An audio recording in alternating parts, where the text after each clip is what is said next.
avoir vos retours. Alors, docteur Gilles, je préfère te laisser te présenter, voilà, que tu me donnes la présentation que tu veux, parce que je sais que dans ton domaine, tu as plusieurs cordes à ton arc. Donc, je te laisse te présenter et on est là pour 1 heure et demie, je pense, hein, de conversation. Moi, j'estime que c'est une conversation, hein, c'est pas une formation, mais c'est vraiment une conversation. Voilà, c'est une conversation. Et puis, voilà. Ok. Bonsoir à tous. J'espère que vous allez bien. Vous m'écoutez? Oui, moi, je te perçois bien. Est-ce qu'on peut faire un retour pour confirmer? Ok. Bonsoir à toutes, à tous et à toutes. J'espère que vous allez bien. Je suis heureuse et honorée d'être parmi vous aujourd'hui. C'est un honneur pour moi. Je dis merci à la visionnaire de la plateforme, Femi. Bon, je l'appelle Femi. Donc, merci pour l'invitation qui n'est pas un acquis. Pour moi, c'est une grâce, c'est une opportunité que Dieu me donne et merci d'avoir de placer ta confiance en la grâce que Dieu a déposée en moi. Parce que je pense que c'est pas à moi que tu fais confiance. Si tu fais confiance en moi, c'est pas bon. Donc, on dit merci. Ouais. Avant tout, je dis merci au Seigneur.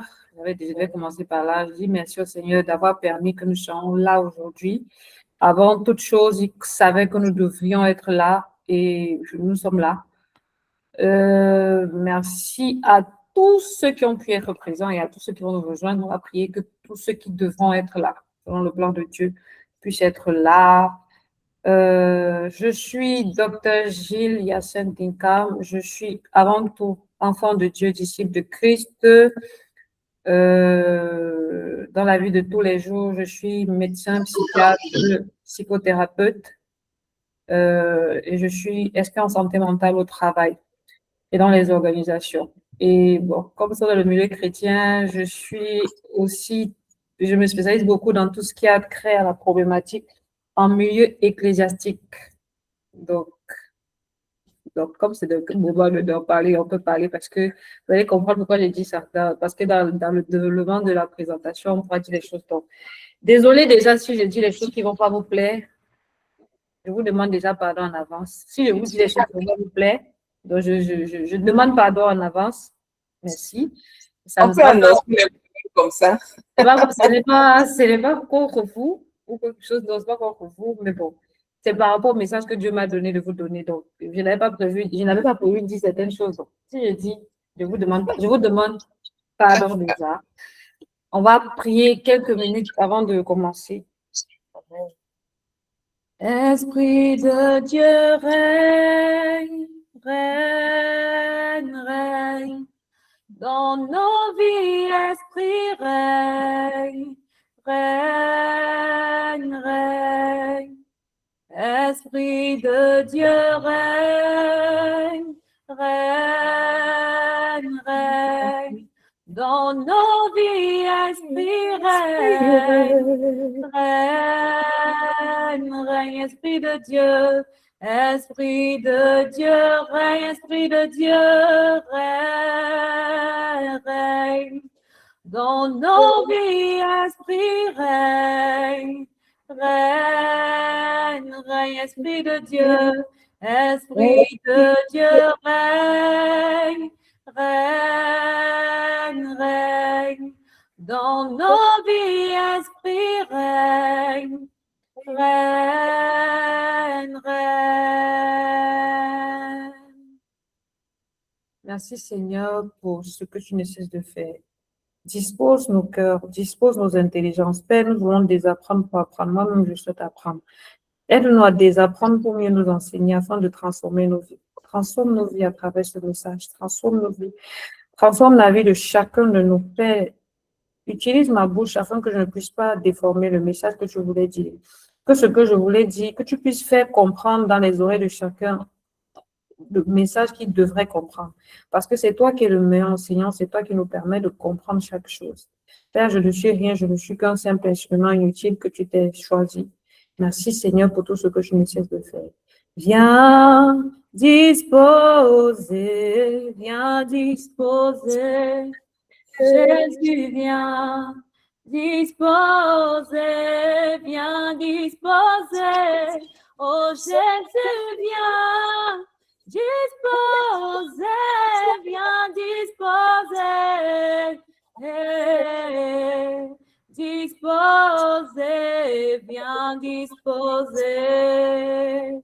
Viens consacrer, viens consacrer. Jésus, viens consacrer, viens consacrer. Oh Jésus, viens consacrer, viens consacrer. Consacrer, viens consacrer. Père, nous te remettons les outils informatiques, le digital, la lumière, l'électricité, Internet, tout. Père, dispose des choses. Attire ceux qui doivent se connecter. Que ceux qui doivent se connecter se connectent là-bas. Que ce message transforme le cœur, nous transforme et que puisse apporter le changement dans nos vies. Béni sois-tu, Jésus, nous t'avons prié au nom puissant de Jésus. Amen. Amen, amen, amen, amen. Alors, je vais partager mon écran.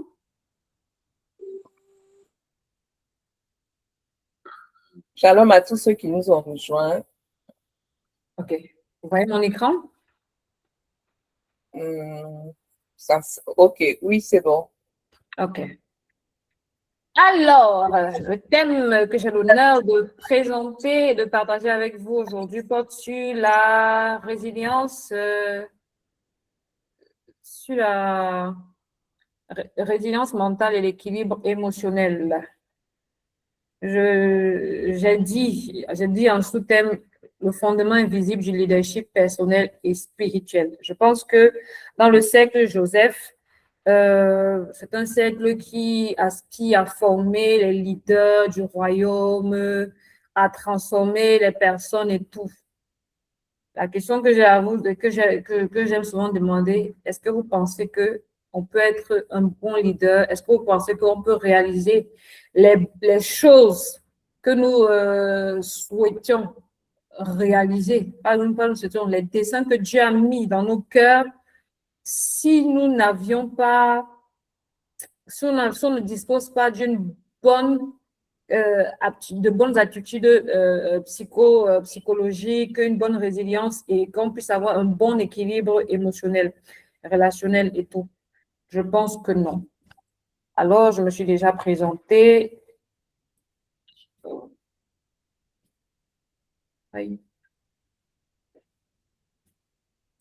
OK. Attendez, je vais fermer ça. OK. Avant de commencer, j'aimerais demander aux uns et aux autres de taper dans le chat la phrase qu'on vous a souvent le plus dite quand vous étiez fatigué ou en difficulté à l'église, en famille, au travail. Prie davantage, sois fort, les autres vivent plus que toi, ouais, c'est rien. La sœur telle ou telle vit plus que toi. Toi, au moins, tu as un travail, toi, au moins, tu es marié, toi, au moins, tu as des enfants, toi, au moins, c'est une attaque spirituelle. Tu manques de foi, donne-toi davantage à Dieu. C'est quoi les phrases que vous avez eu à écouter?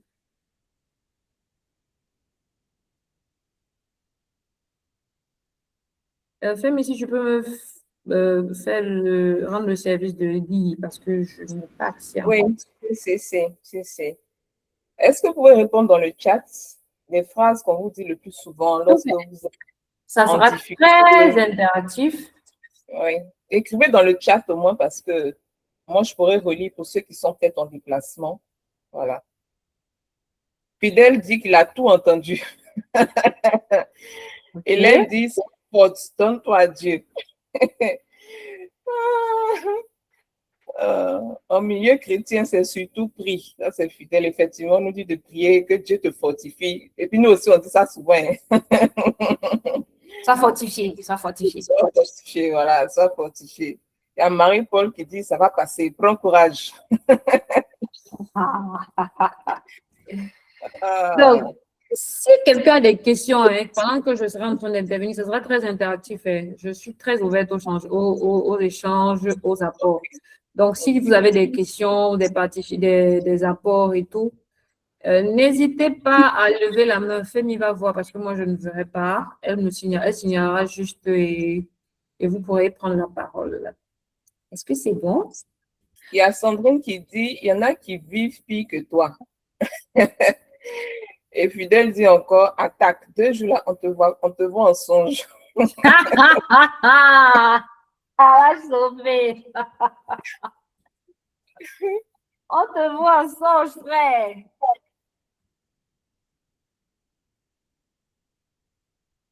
On te voit en songe même.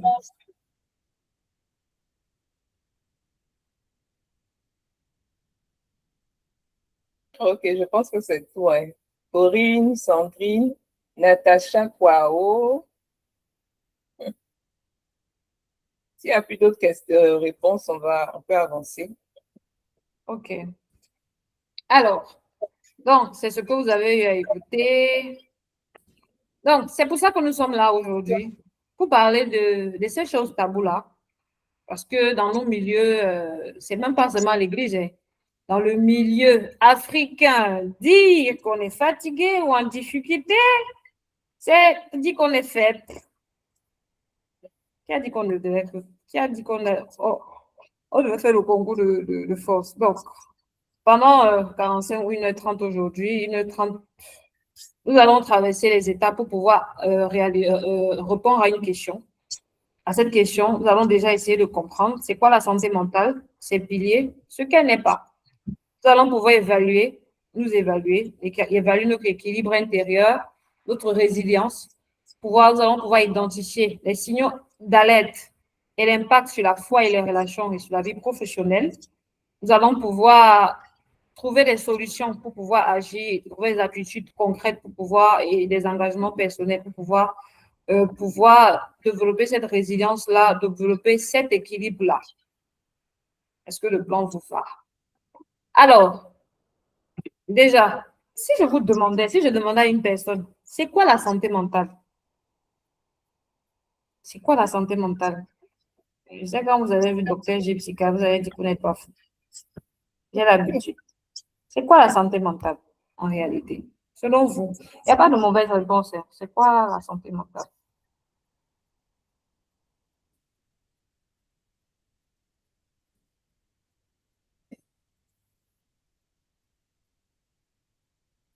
La parole est ouverte. Qui veut intervenir pour lever la main et puis.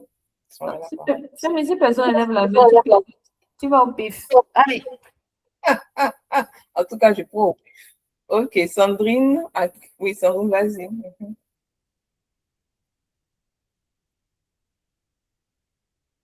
Oui, Sandrine, tu as la parole. Après, Fidèle. Ton micro est fermé, ma chérie.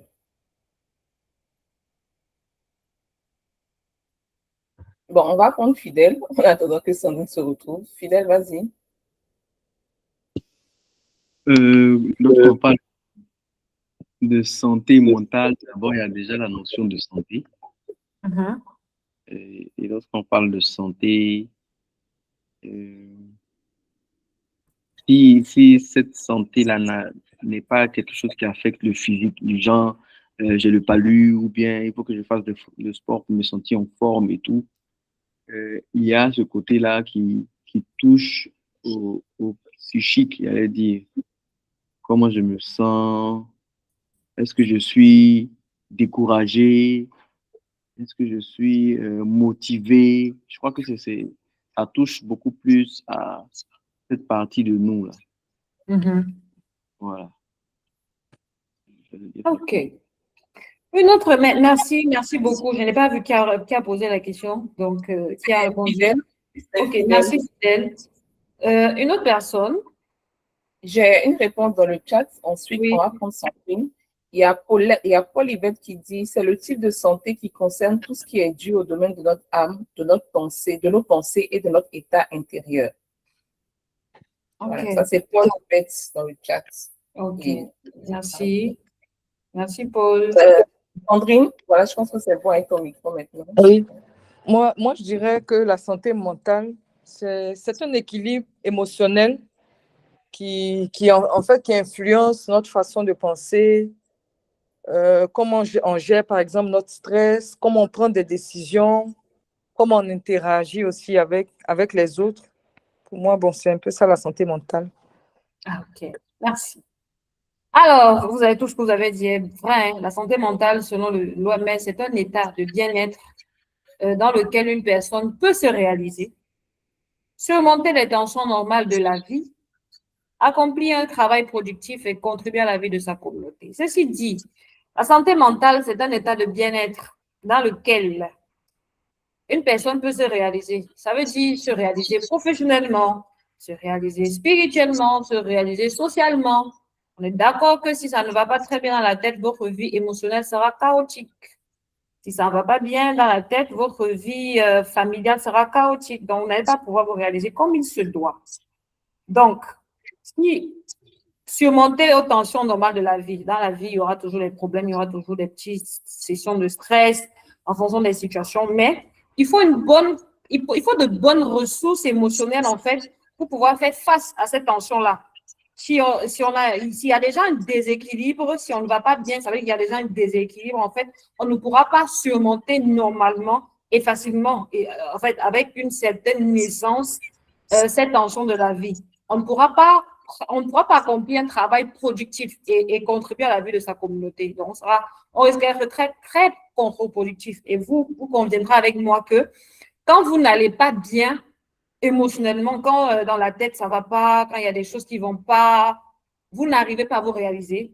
Peut-être vous criez sur tout le monde. Peut-être vous êtes moins performant au travail. Peut-être à l'église, vous êtes moins diligent dans votre service. Autre chose.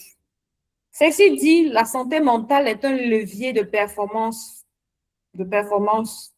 professionnelle. C'est un levier de performance, même dans sa vie sexuelle, dans sa vie familiale, bref, dans tous les aspects de sa vie. Parler de santé mentale n'est pas une option, ce n'est pas un choix, ce n'est pas un caprice, ce n'est pas, c'est le nouveau thème qui est à la mode, qu'est-ce qu'il raconte là? Mais c'est une obligation. C'est une obligation parce que si David a pu dire dans le psaume 40, dans Proverbe 4, verset 23, garde ton cœur plus que toute autre chose, car de là viendront les sources de la vie. Non, oui, c'est ça. Garde ton cœur plus que toute autre chose, car de là viendront les sources de la vie. Si ce passage a été bien mentionné, et si Jésus dit qu'il est venu pour guérir ceux qui ont le cœur brisé, ça veut dire que la santé mentale, ça veut dire que nos soucis émotionnels intéressent tout aussi Dieu que nos soucis physiques. Ça veut dire que c'est quelque chose qui est important. Ça veut dire que, en fait, Jésus lui-même, là, il a mis l'accent dessus. Le verset, le Proverbe 4, verset 23, garde ton cœur plus que toute autre chose, car de là viendront les sources de la vie. Démontre en fait, va vraiment en corrélation avec cette définition de l'OMS qui dit un état de bien-être avec lequel une personne peut se réaliser, surmonter aux tensions normales de la vie, accomplir un travail productif et contribuer à la vie de sa communauté. Sans santé mentale, on ne peut pas parler de santé. Vous pouvez avoir un semblant de santé physique, mais si vous n'allez pas bien dans la tête, désolé, mais le reste, tous les autres aspects de votre vie vont suivre. Aussi la santé physique. La santé mentale a 3 piliers. Le premier pilier, c'est soi, la connaissance de ce qui soit. Le deuxième pilier, c'est les autres. Et le troisième pilier, c'est l'environnement. Au milieu de tout ceci, c'est nous, le régulateur de tout ceci, soit les autres, l'environnement, c'est nous. Nous sommes le facteur principal, nous sommes le facteur central. Je n'ai pas envie de dire Dieu, c'est le facteur central, parce que Dieu est déjà le facteur central de nos vies. Mais il nous donne ces clés-là. Il nous a dit, garde ton cœur plus que toute autre chose. Il nous a dit, garde ton cœur plus autre chose. Ça veut dire que c'est nous qui avons reçu le mandat de pouvoir garder notre cœur. On a le choix, on a le mandat, on a l'autorisation de pouvoir réguler nos émotions, de pouvoir réguler tout ce qui entre dans nos vies, de pouvoir réguler notre bonne santé émotionnelle. Donc, qui dit soi parle de connaissance de soi, parle d'estime de soi, parle de bonne régulation émotionnelle pour faire face aux situations de la vie. Il y a les autres, la qualité des liens, les amitiés, les relations amoureuses, les relations avec ses collègues, les attachements, l'appartenance, le besoin d'appartenance qui font partie d'un des piliers de la pyramide de Maslow en termes de santé. Et il y a l'environnement, le cadre de vie, le cadre de travail, le contexte culturel, le contexte de la dimension spirituelle. Mais tout ceci n'est pas possible. Ces piliers, les autres aspects des autres piliers, les autres ou l'environnement ne seront pas possibles si nous, désolé si je dis vous, en fait, je voulais dire nous, hein, nous, les pièces centrales, n'arrivons pas à réguler toutes ces choses. Ce qui fait que parfois, je vais faire une parenthèse, on va dire, oui, je suis partie dans une église, on me manipulait, oui, on m'a fait un lavage de cerveau. Oui, je suis d'accord, on vous a fait un lavage de cerveau, d'accord, vous êtes tombé sur des hommes de Dieu véreux, peut-être, je n'en disconviens pas, je comprends, mais si on va dans les piliers de la santé mentale, on se rendra compte qu'il y a nous, avec la connaissance de soi, l'estime de soi, la régulation émotionnelle. On est d'accord que si nous-mêmes, on avait fait un travail sur nous, on ne pouvait pas tomber sur un environnement, on ne pouvait pas rester dans un environnement aussi délétère. Ce qui fait que nous sommes la pièce centrale. On ne peut pas travailler, sinon on va passer le temps à en vouloir aux autres, dire les autres ont fait ci, les autres ont fait ça, l'environnement a fait ci. Mais nous avons le choix de pouvoir décider où nous restons, décider avec qui nous attachons, décider où nous travaillons, décider dans quelle église nous restons. Bref, on a le choix, on a cette décision, on a ce pouvoir-là. Est-ce que c'est bon? Ce que la santé mentale n'est pas. La santé mentale n'est pas l'absence de souffrance ou de toute difficulté. La vie, Jésus n'a jamais dit que ça sera facile, mais il a dit qu'il sera avec nous. Donc, c'est-à-dire qu'on peut être mentalement sain et traverser des épreuves. On aura toujours des épreuves dans la vie, mais c'est comment est-ce qu'on les passe. La santé mentale n'est pas réservée aux personnes folles, entre guillemets. La folie n'existe pas dans le langage médical déjà. Donc, le mot souvent que les gens peuvent utiliser, c'est peut-être une schizophrénie ou une bouffée délirante aiguë. Donc, ce que vous appelez folie, la santé mentale n'est pas réservée à ces personnes-là. Ces personnes ont déjà au stade de trouble mental. Mais quand on parle de santé mentale, on va plus loin que ça. On parle d'équilibre, on parle de bien-être. Comment vous vous sentez?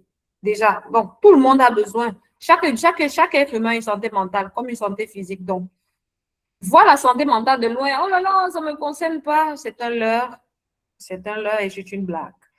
La santé mentale n'est pas compatible avec la foi chrétienne. C'est faux. La santé mentale et la foi se complètent, la psychologie se complètent, elles ne s'opposent pas, elles ne se sont jamais opposées. Je redis bien, je redonne mon verset, garde ton cœur plus que toute autre chose, car de là viendront les sources de la vie. Jésus dit, il est venu pour guérir ceux qui ont le cœur brisé. S'il est venu guérir, la Bible parle, il y a tellement de versets de la Bible qui parlent de santé mentale, qui parlent de bien-être émotionnel. Et on va dire à quoi sert la psychologie, les psychologues, les psychiatres, je vous dirai à quoi servent les médecins.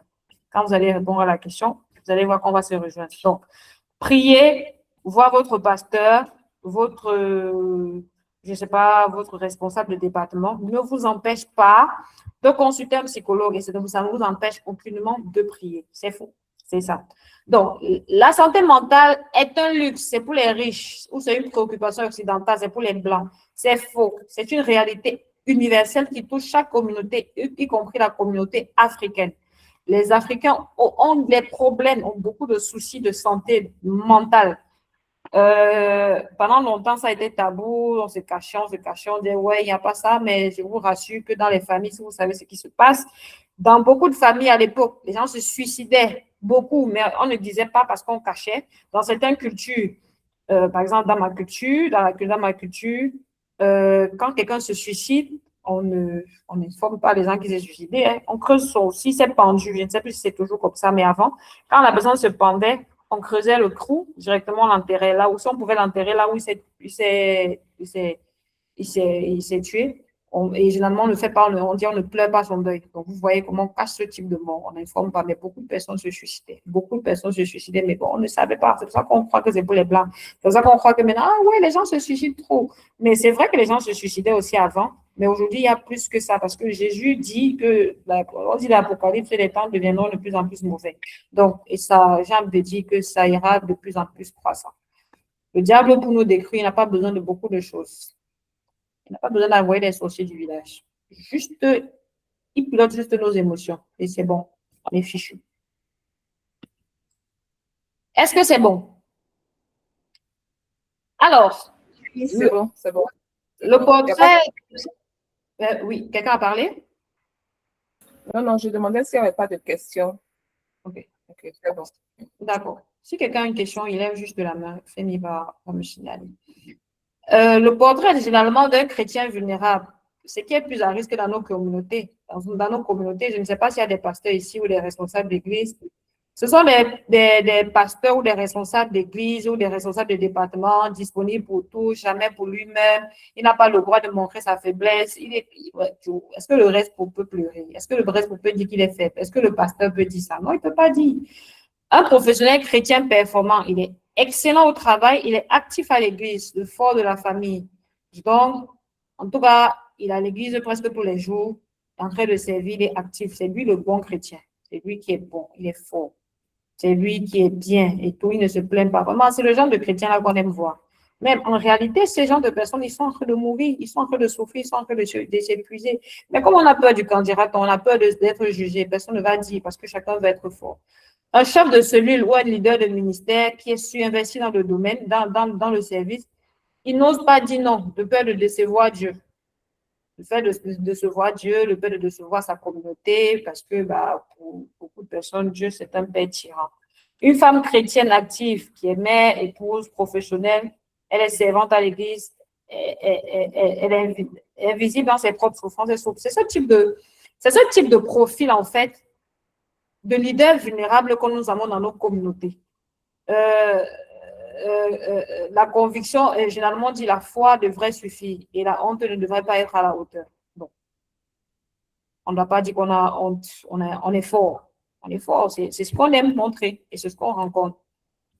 Il y a 3 types de... On va essayer d'évaluer les dimensions de l'équilibre intérieur.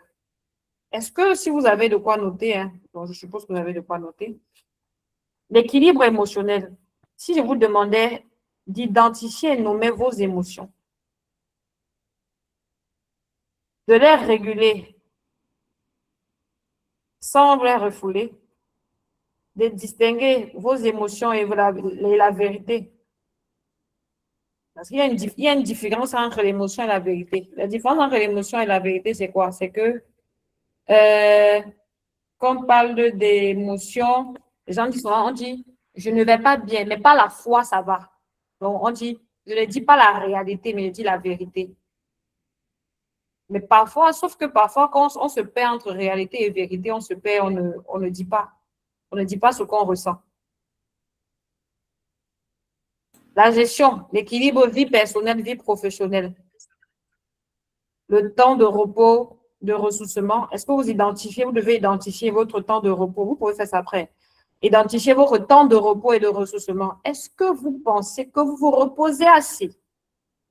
Est-ce qu'il n'y a pas une frontière entre votre vie personnelle et votre vie professionnelle? Est-ce que vous réussissez à bien gérer ça? Mais généralement, on ne réussit pas. Hein. C'est nous qui ramenons le travail à la maison. Quand les enfants nous parlent, on n'est même pas avec eux. À 22h, on ouvre l'ordinateur parce qu'on cherche la prochaine promo. On a peur de ce que notre boss va dire. On travaille. Le week-end, on travaille. Même prendre nos congés, c'est compliqué. Même pendant les congés, on travaille. Bon, on dit toujours qu'on a peur qu'on va nous virer. Ne pas être défini par sa fonction.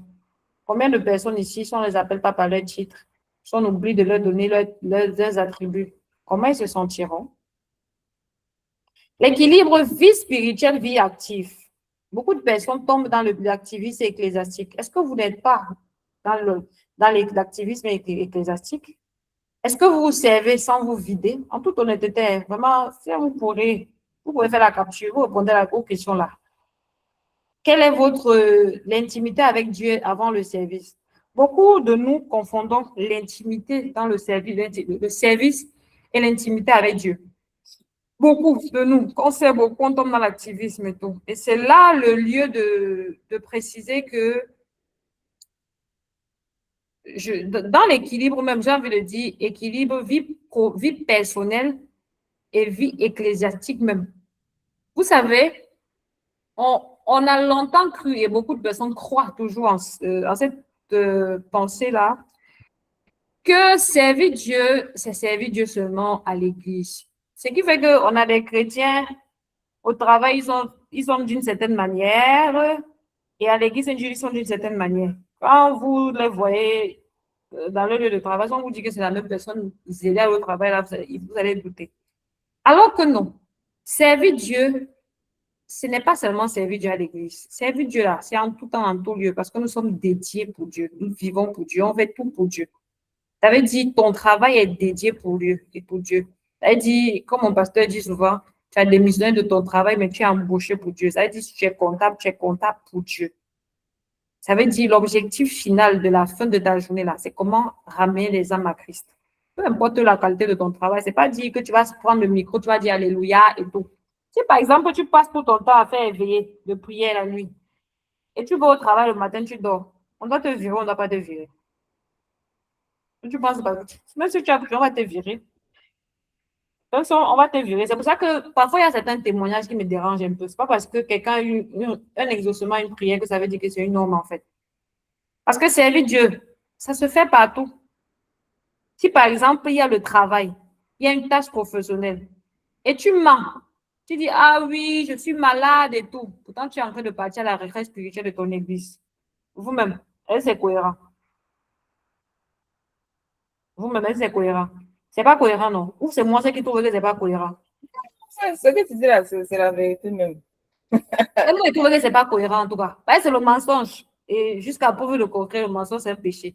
Même si on descend avant l'heure. Oui, on descend avant l'heure parce qu'on fait comme ça. En fait, on trouve qu'on a raison. On n'a pas raison. Si on nous a donné la permission, tant mieux. Mais désolé, on n'a pas raison. On fait souvent ça, mais on n'a pas raison.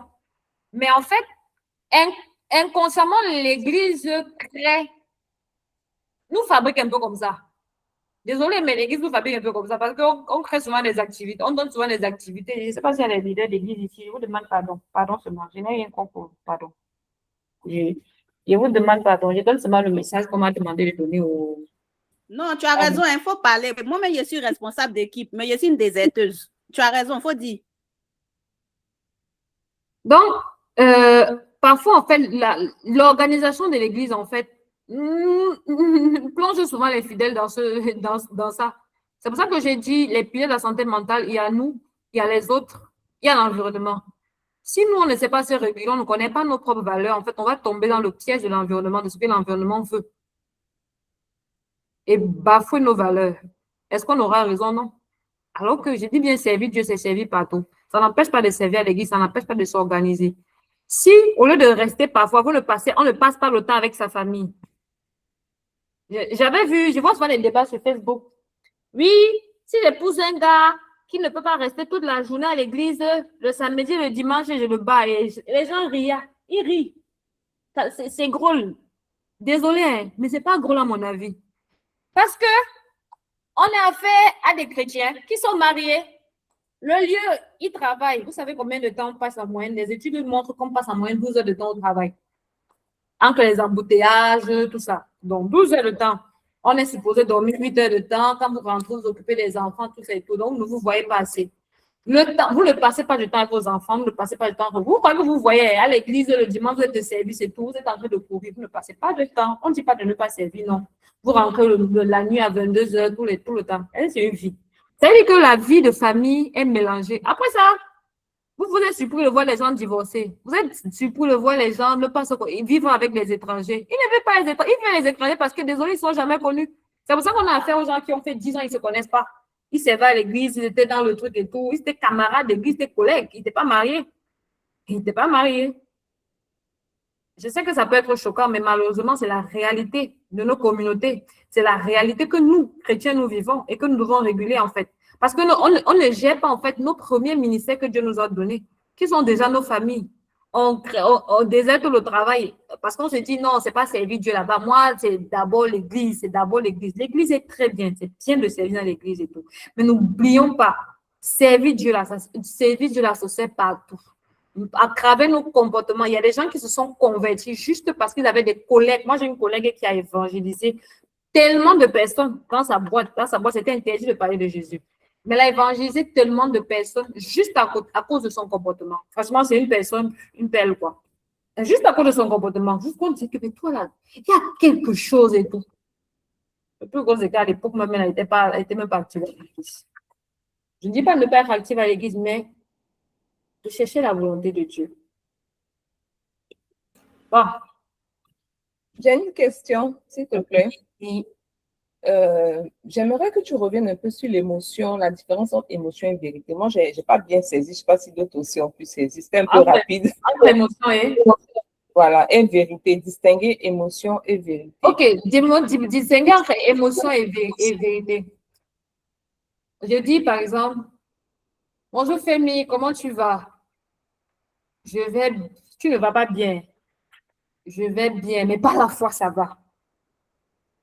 Sauf que on a beaucoup dit, c'est pas mauvais de dire par la foi, de ne pas déclarer ce qu'on veut voir, mais de reconnaître qu'il y a une réalité, il y a une vérité. Mais de ne pas occulter la réalité que nous ressentons. Je ne sais pas si tu vois. Parce que très souvent, en fait, on ne veut pas reconnaître la réalité. C'est comme si tu ne vois pas, je me dis quoi? Tu es triste, en fait. Non, ça va, ça va. La foi, la foi, la foi, la foi. Tu fais un refoulement et tu te donnes les intentions que ça va bien et tout. Tu ne traites pas, en fait, tu ne vas pas présenter ton émotion, alors que le fait de reconnaître ton émotion, c'est pas de, le but n'est pas de s'appuyer sur l'émotion, de se lamenter sur l'émotion, mais de reconnaître son émotion pour la présenter devant le Seigneur, pour qu'il puisse la traiter, pour qu'il puisse nous aider à la traiter. Sinon, on ne va pas la traiter. Sinon, on va faire semblant d'aller bien. Après ça, un jour, on explose de pouf. Peut-être quelqu'un te fait quelque chose, non, ça va, pas la foi, ça va. On dit ça va, ça t'a fait mal. Non, non, ça va, ça va. La foi dit ça va, pas la foi, ça va. Et on refoule des choses. Après, on accumule des rancœurs. Après, putain, ça explose, pouf. C'est ça. Il y a la différence entre la réalité et la vérité. Faut dire, c'est vrai, il faut dire que on dit de déclarer ce qui est la vraie vérité, mais de reconnaître pour que Dieu nous guérisse nos cœurs, en fait. Parce que sinon, on ne va pas guérir nos cœurs. On serait en train de vivre, c'est comme ça que beaucoup vivent dans la frustration. Dans la frustration. Ok, d'accord. Merci beaucoup. Je comprends mieux maintenant. Il y a une main de Yemika. Voilà. Okay. Yemika, tu as la parole. Tu peux ouvrir ton micro. Alors, bonsoir à tous. Je reviens encore sur la question de émotion et puis vérité. Est-ce que le fait de, on va dire, pour reconnaître son émotion aussi, ça peut pas être un problème? Je m'explique. On te demande comment ça va. Dès qu'on te demande, mais en même temps, tu commences. Ah, moi, ça va pas. Franchement, ça va pas. En tout cas, Tiaragua n'est pas, à ne pas tout cacher ses émotions, en fait. Est-ce que ça aussi, c'est pas un problème? Ça peut être un problème comme non. Quand on dit de distinguer ses émotions, ce n'est pas forcément d'aller le dire à toute la terre, mais au moins d'être vrai avec soi. Beaucoup de personnes ne sont pas vraies envers elles-mêmes. C'est ça le refoulement. C'est ça qui fait un refoule. Vous n'êtes pas obligé de dire à tout le monde si vous n'allez pas bien ou pas, parce qu'on ne va pas venir se livrer totalement à toute la terre. Mais au moins, qu'avec vous-même, vous soyez honnête, ou une, deux, trois personnes de votre cercle, vous soyez vrai. Je ne sais pas si vous voyez. Je vois parfaitement. Voilà. C'est pas de dire, parce que le fait de dire à tout le monde que ça ne va pas, aussi, il peut avoir des problèmes. Parce qu'après, on voit comme la personne qui a des problèmes, ben après ça peut se jouer ça peut se retourner contre vous un jour. C'est ça, c'est ça. Du coup, comment éviter ça, en fait? C'est un bon problème. Comment éviter quoi? Comment éviter justement de parler beaucoup, je vais dire ça comme ça. Avoir des personnes ressources. C'est important d'avoir des personnes ressources. C'est important d'avoir des personnes ressources. Parce que sachez que tout le monde n'a pas la maturité de comprendre ce que vous allez dire. Il y a les gens là, ce que vous avez dit là, vous savez ça, demain ils vont vous attaquer. C'est ça. Je vais prendre un exemple. J'ai une amie qui un jour, elle se plaignait de ses amis et tout. Une petite sœur se plaignait de ses amis. Bon, elle était fâchée sur le coin. C'était sa fâcherie. Je suis sa grande sœur, elle laisse ce truc et tout. Et je crois elle en a parlé à d'autres de ses amis. Et un jour, elle était encore avec ses amis, on dit que toi, quand tu marches encore avec les gens, là, en fait, on l'a jugée, en fait. Alors que non, c'est pas un problème, c'est pas qu'elle avait un problème. Bah, elle était fâchée avec eux pour un truc. Donc, elle s'exprimait, c'est tout. Mais vous voyez qu'on l'a jugée par rapport à ça, et ça va coller à la peau, quoi. Genre, elle n'est pas la personne, alors que ça n'a rien à voir. C'est juste, c'était juste son trop plein du moment. Je vois, je vois. D'accord. Je peux continuer. Non, il y a une main de Titine de la gauche, s'il te plaît. Ok. Comme tu avais posé des questions. Pardon, Titine, excusez-moi. Désolée quand je l'ai coupé. En pas de fait, vague. quand elle a parlé tout à l'heure, elle a parlé de personnes qui, euh, qui se sentent tout de suite mal ou bien énervées quand on ne les appelle pas par leur titre, du genre Monsieur le directeur tant, Madame la directrice, même parmi leurs amis hein, et tout ça. Donc, je voulais savoir si ça, c'est une... Est-ce que l'orgueil, parce que moi, je qualifie ça d'orgueil, est-ce que l'orgueil est une maladie, un problème de santé mentale? Bon. Dire que c'est un problème de santé mentale, c'est trop dit, mais l'orgueil cache quelque chose. Si, ça peut cacher quelque chose. Le fait de dire, par exemple, je prends le cas où la personne, si on ne l'appelle pas madame la directrice ou docteur ou professeur, c'est un problème. Ça veut dire qu'elle s'est définie par ça. Ça veut dire qu'elle a un souci d'identité. Ça veut dire que c'est par ça qu'elle s'est définie. C'est ça, ça a dit sa coque. Parce qu'on avait été confronté avec une situation qui m'avait vraiment, vraiment froissée dans notre mouvement. On avait une sœur qui était euh, un peu comme notre chargée spirituelle, enfin, chargée d'intercession, voilà, de la prière, d'intercession et tout. Et bon, elle est servante de Dieu hein, avec son mari et tout ça. Mais on s'est dit que nous sommes entre sœurs, entre femmes, donc il n'y avait pas de distinction, quoi. On s'appelait par nos noms ou bien par nos petits sobriquets et tout ça. Mais un jour, au cours d'une réunion, elle nous a savonné. Moi, sincèrement, ça m'avait tellement choqué. Je veux dire, quelqu'un qui est chargé de la prière d'intercession, qui vient nous dire, je ne suis pas, on n'est pas au même niveau. Moi, je suis une servante de Dieu. Comment vous pouvez me dire, vous me voyez, vous m'appelez sœur tant, sœur tant. Donc, ça m'avait beaucoup fatiguée, en fait. Et puis aujourd'hui, vous parlez des titres. C'est pourquoi je demandais, je posais la question, en fait. Ça traduit tout simplement qu'elle a une souffrance et c'est son truc, c'est son titre, ce sont ses titres en fait qui permettent à ce qu'elle se définisse. La preuve, si un jour elle n'est plus une leader de ce mouvement, elle va se tuer parce que c'est comme si elle avait oublié quoi. Ok, merci. Si vous avez remarqué, les gens à l'église, les gens généralement à l'église qui se la prennent trop hein, en tant que responsables, ce sont des gens, désolé, dans la vie professionnels n'ont pas de très haut poste. Ça fait mal de dire ça, mais c'est la vérité. Si vous voulez vérifier, vous allez voir. Les gens dans la vie, ou dans l'église, en fait, ils sont responsables, tels, responsables de ci et tout. Qui se la pète? J'aime de dire ça comme ça. Si vous les appelez un peu, vous ne les appelez pas bishop, vous ne les appelez pas respo, vous ne faites pas ci et tout. Ce sont des personnes dans la vie courante, là, elles n'ont pas de très haut poste, de très grande position sociale. Donc, c'est pas là qu'elles se définissent. C'est que si c'est pas ça qu'elles se définissent, comment elles vont faire? Il faut les appeler respo ou utiliser pas prophète ou pasteur ou bishop, tout ce que vous voulez.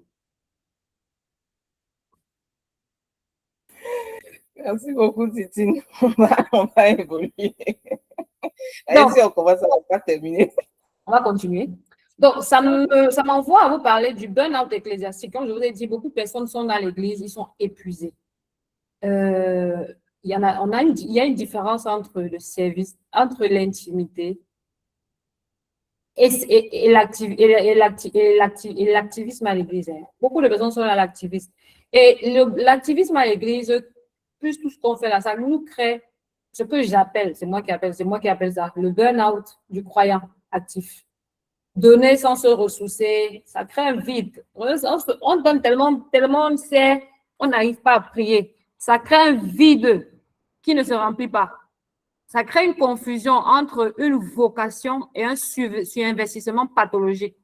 Vous savez, il y a des personnes qui sont à l'église, qui servent beaucoup à l'église, ils sont à l'église tout le temps, mais en réalité, qui fuient de chez elles. En réalité, qui fuient leur présence. Parce qu'elle ne peut pas se retrouver sans dire, ouais, la sœur, elle est trop active. Joe, c'est parce qu'elle est célibataire. Il y a des gens qui sont célibataires, qui vivent mal leur célibat. Quand elles vont rentrer, elles vont se sentir seules, elles vont pleurer. Il y a des gens qui se sentent seuls, qui sont peut-être endettés. Il y a des gens peut-être qui écoutent des voix. Il y a des gens qui, bref, il y a des gens qui servent pour qu'on les voit, pour qu'on dise, hé, toi là, tu es vraiment actif, oh. Tu peux devenir l'enfant préféré du daddy.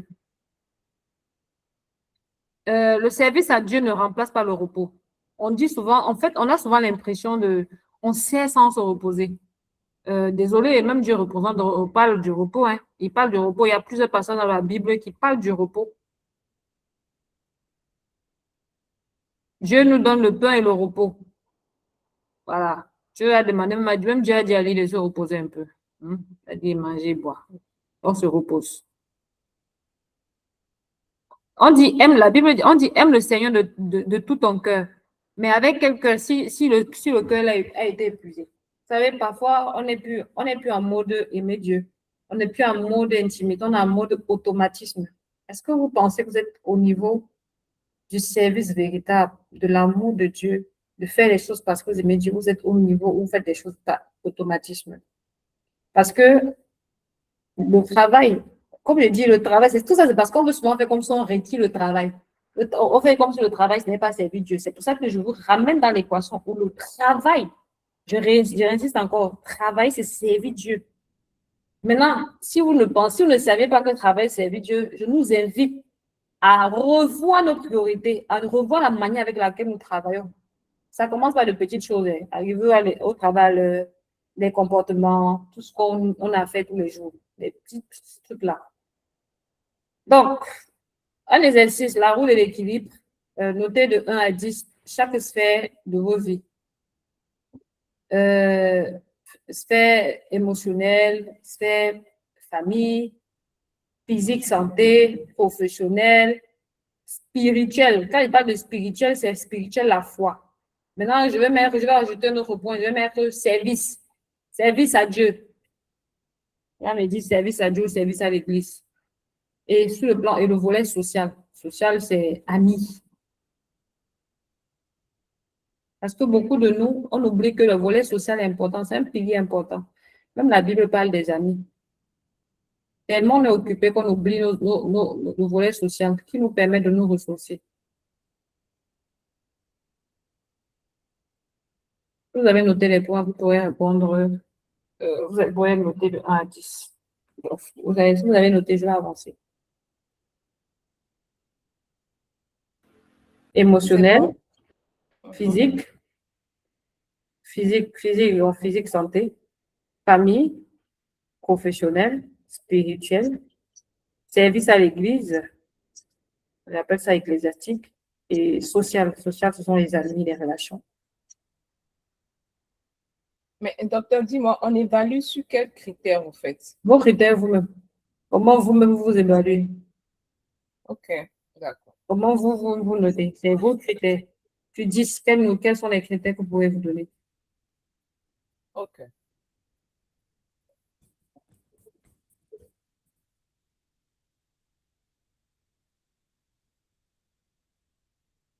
C'est quoi la résilience?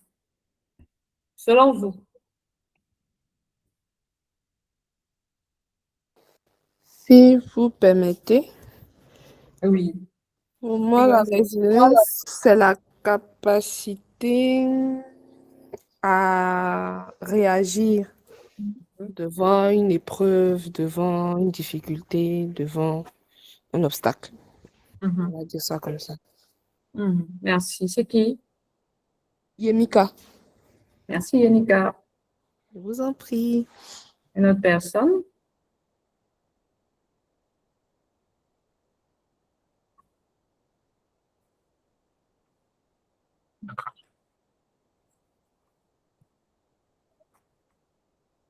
Je peux, Oui.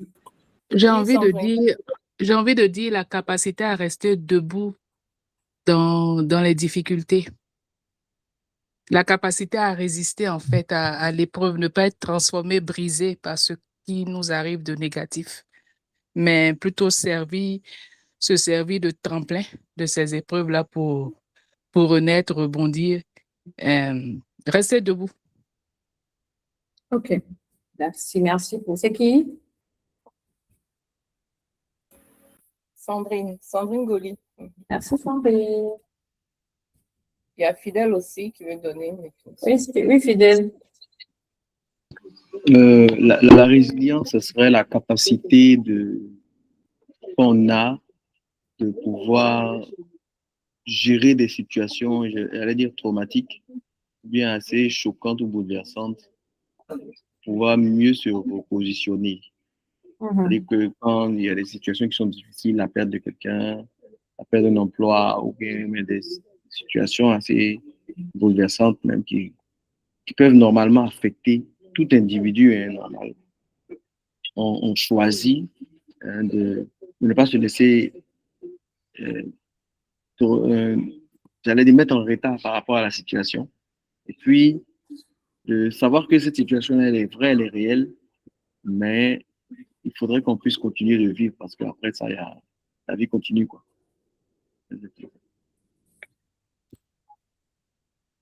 OK. Merci, Fidèle. Alors, selon Boris Cyrulnik, la résilience est l'art de naviguer dans les torrents. Dans les torrents parce que la vie est faite de torrents. Il y a des hauts, il y a des bas. Qu'est-ce qu'on fait dans les hauts, qu'est-ce qu'on fait dans les bas? Donc, la résilience, ce n'est pas la résistance, ce n'est pas ne pas être touché, ne pas être touché. C'est impossible, personne ne peut dire, ouais, j'ai toujours été droite dans ma tête, je n'ai jamais été atteint par quelque chose et tout. C'est faux, il faut laisser ça, c'est faux. Il y a des moments dans la vie, il y a des situations qui sont plus difficiles. Il y a des situations où on est un peu plus atteint que l'autre. Ça ne veut pas dire qu'on est vraiment mort, mais ça nous touche. Mais ce n'est pas la raison, ce n'est pas le stoïcisme. Ce n'est pas faire semblant que ça va et d'en traverser avec authenticité. Et ce n'est pas faire semblant que ça va. C'est traverser ça avec authenticité. C'est reconnaître que ça ne va pas, mais qu'on va se relever et qu'on va y arriver. La raison, c'est une capacité dynamique. Elle se construit habitude après habitude, lien après lien. Ce n'est pas une chose qui nous rend résilients. C'est pas parce que vous avez, oui, j'ai traversé un seul truc et tout, je savais que je ne vais plus traverser les autres choses. Non, vous allez traverser encore d'autres choses, peut-être d'autres choses plus difficiles et tout. C'est toutes ces capacités, en fait, qui nous font tomber, de ne pas rester à terre, de pouvoir nous relever, de pouvoir continuer, qui nous aident. J'ai une amie qui dit que la résilience est basée sur deux piliers qui sont elle dit quoi? Le courage et l'audace. Le courage et l'audace. Dans la résilience, il faut être pour se relever, il faut être courageux. Courageux pour être fort. Et pour être fort malgré les épreuves, malgré que ce soit difficile, être fort ça ne veut pas dire ne pas reconnaître ses faiblesses. Ça veut dire, OK, je suis comme ça, mais je suis fort, je sais que j'ai d'autres capacités. Et l'audace, c'est de pouvoir oser se relever, de pouvoir recommencer. Si vous n'êtes pas audacieux, vraiment, ça sera compliqué. Pour vous relever, ça sera compliqué. Et c'est ces habitudes-là, en fait, qui nous permettent d'être résilients. On a besoin, selon moi, on a besoin de quatre ressources de résilience intégrative. De quatre ressources, on a besoin de 4 dimensions. De 4 ressources de résilience intégrative. Chaque ressource a une dimension psychologique et spirituelle que j'ai identifiée. La première ressource, c'est l'identité. Pour être quelqu'un de résilient, on a besoin de se connaître, d'avoir une bonne estime de soi. Une bonne estime de soi, je tiens à préciser que l'estime de soi est évolutive. L'estime et la confiance, l'estime de vous que vous avez aujourd'hui là, dans 10 ans, ça ne sera pas pareil. Ça peut baisser comme ça peut augmenter en fonction de ce que vous avez eu à traverser et les situations dans lesquelles vous vous trouvez. Donc, ça peut être très évolutif. Donc, c'est un travail continu. C'est pour ça que je dis, j'ai l'habitude de dire le travail sur soi, c'est pas un travail ponctuel, c'est un travail continue. La phrase identitaire qui est non conditionnelle au résultat. Qui êtes-vous en réalité? C'est qui la personne? C'est qui? Vous êtes qui en réalité? Parce que c'est pas en fonction de votre travail, en fonction de ces choses-là. C'est vrai que le travail que vous faites, les situations, les choses que vous allez acquérir et tout, ne renforce que la personne que vous êtes. Mais en réalité, en fait, il y a un sous-bassement de tout ceci. Tout ce que vous allez faire au-dessus là, c'est ce qui vient, j'ai envie de dire, augmenter le kilo. Mais en réalité, à la base, en fait, c'est qui êtes-vous? Qu'est-ce que Dieu dit de vous? Qu'est-ce qui de vous est inchangeable? Les autres choses ne font que agrémenter ces choses-là, ne font que augmenter l'estime de vous, ne font que augmenter, j'ai envie de dire, augmenter vos kilos, comme on dit. Et spirituellement, notre identité en tant qu'enfant de Christ est fondée sur Christ, non sur la performance. C'est qu'est-ce que Christ dit de nous? Qu'est-ce que Christ dit de nous? Et ça nous renvoie à qu'est-ce que Christ dit de nous? Qu'est-ce que Christ dit de toi? Qu'est-ce que Christ dit de Fémi? Qu'est-ce que Christ dit de Gilles? Qu'est-ce que Christ dit de Natacha? Qu'est-ce que Christ dit de Sandrine? Qu'est-ce que Christ dit de Titine? Qu'est-ce que Christ dit de Jessica? Bon, je ne vois pas les autres personnes, mais je ne vous ai pas oublié. J'ai juste les noms que j'ai retenus quand il parlait. L'autre ressource importante, c'est la régulation émotionnelle. On a besoin de ressources émotionnelles. Hein. Ça, on n'a pas besoin de régulation émotionnelle. C'est important de pouvoir réguler ses émotions, d'avoir une bonne intelligence émotionnelle. Parce qu'on n'arrive pas à réguler nos émotions, hein, on explose au cas de tout, on crie pour tout, on pose des actes en fait qu'on ne devait pas poser. Devant une situation, en fait, on peut poser des actes qui sont irréversibles. Donc, il faut avoir une bonne régulation émotionnelle. Psychologiquement, dans la dimension psychologique, ça peut se faire avec des exercices de pleine conscience qui s'apprennent généralement avec des exercices de pleine conscience, mindfulness, qui s'apprennent dans des séances de mindfulness, des exercices de respiration. Quand il y a une situation, vous calmez d'abord, respirez. La thérapie cognitivo-comportementale, ça, ce sont des thérapies spécifiques et tout. Dans la dimension spirituelle, c'est avec la prière, la méditation des Écritures, la louange, ça aide beaucoup dans la régulation émotionnelle, ça nous aide beaucoup. La parole de Dieu nous aide énormément. La troisième ressource que j'ai eu à identifier, c'est la communauté de soutien. Quel est votre réseau social protecteur? On ne peut pas vivre sur la terre seule. Ce n'est pas possible. Il faut dire ça, non. La seule personne à qui fait confiance sur la terre, c'est Dieu, il n'est personne, c'est faux. Il faut laisser, c'est faux. Si tu dis ça, tu es blessé, gars. Il faut laisser. Tu mens. Désolé, nous mentons. On se ment trop. Non. Si on se ment, on ne peut pas vivre seul. Désolé. C'est faux.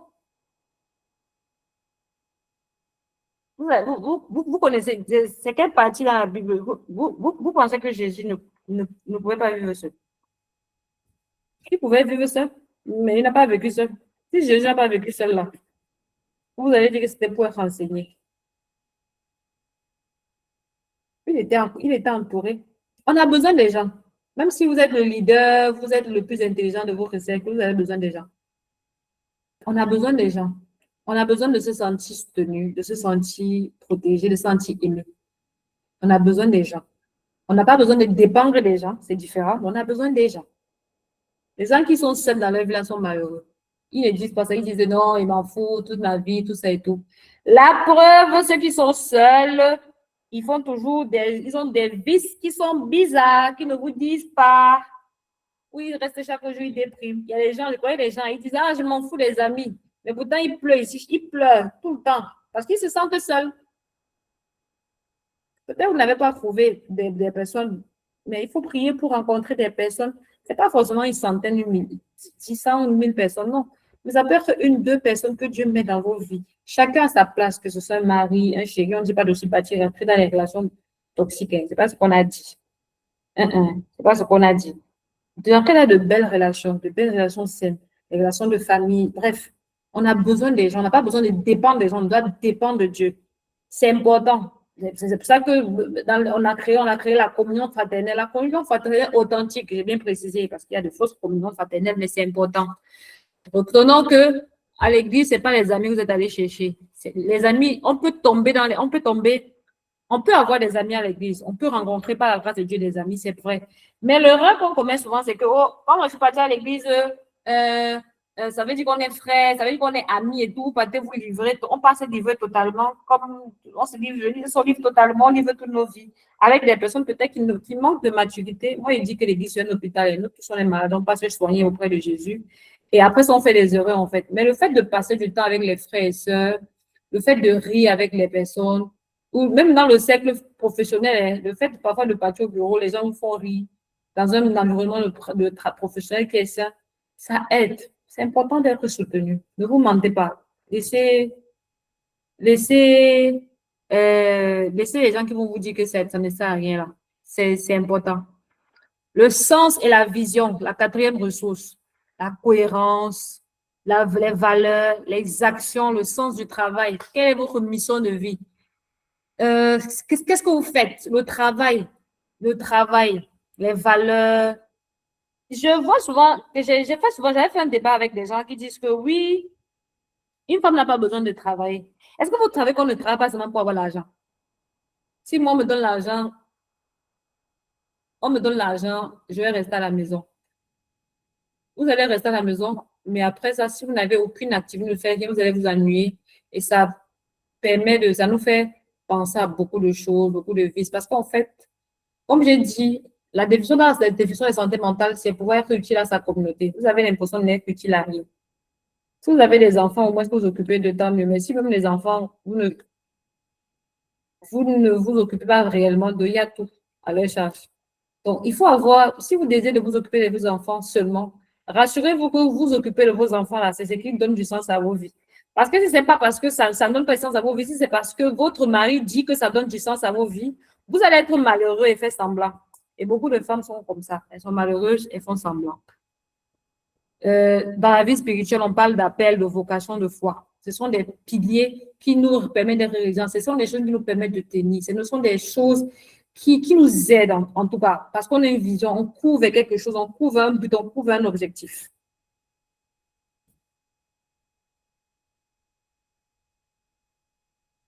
Alors, il faut dire que une mauvaise santé mentale, une mauvaise santé émotionnelle, en fait, peut nous conduire vers des signaux. On peut développer certaines pathologies et tout, certains signaux, notamment le burn-out. Je vais donner quelques signes du burn-out. L'épuisement non récupéré par le repos, vous dormez, vous êtes reposé, vous n'êtes pas reposé. Le cynisme, le détachement, le sentiment d'inefficacité, la perte de sens. Ce que vous faisiez avant, ça ne pas avoir de sens. Vous aimez bien faire telle chose, mais vous avez l'impression d'être mieux parce que le travail, vous êtes épuisé par l'église, tout ça. Le burn-out ministère, vous faites des choses par vie, vous êtes vide, vous êtes surinvesti, vous êtes en train de vous oublier, mais c'est vraiment mécanique. La dépression, qui se caractérise par une tristesse pathologique persistante de plus de 14 jours, la perte de plaisir, donc vous perdez le plaisir, le ralentissement physique et mental, vous sentez ralenti, vous sentez que vous réfléchissez en retard, les pensées négatives envahissantes, le manque de foi, la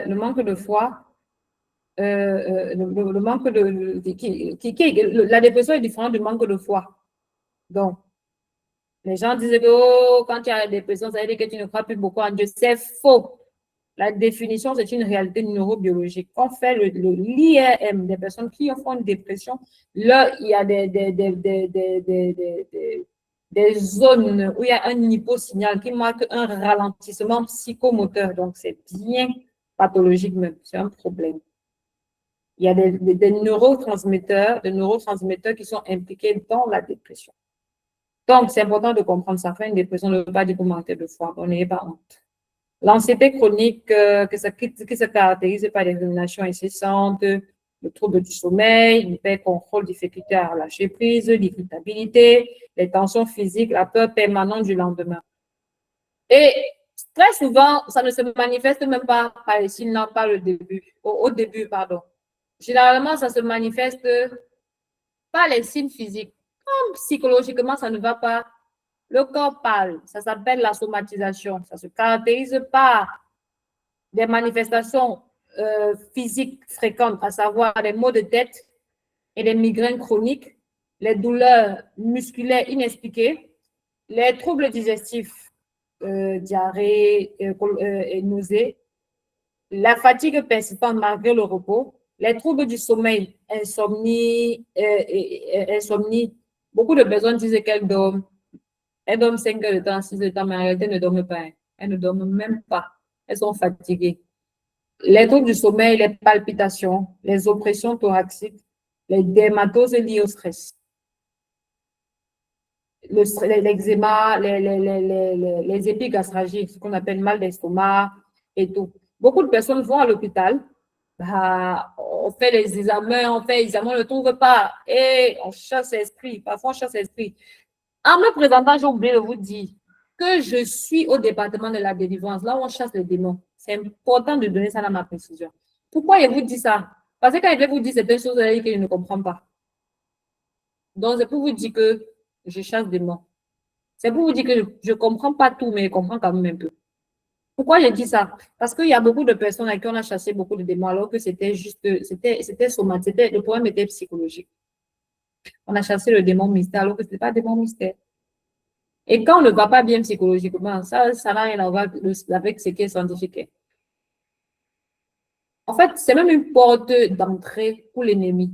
La Bible dit que quand Caïn et Abel, quand Caïn a tué Abel, bon, quand Caïn et Abel ont fait le don à Jésus, à Dieu, et le don de Abel, de Caïn n'a pas trop été agréé et tout, il s'est senti, bon, c'est moi qui dis, il s'est senti rejeté, il ne s'est pas humilié.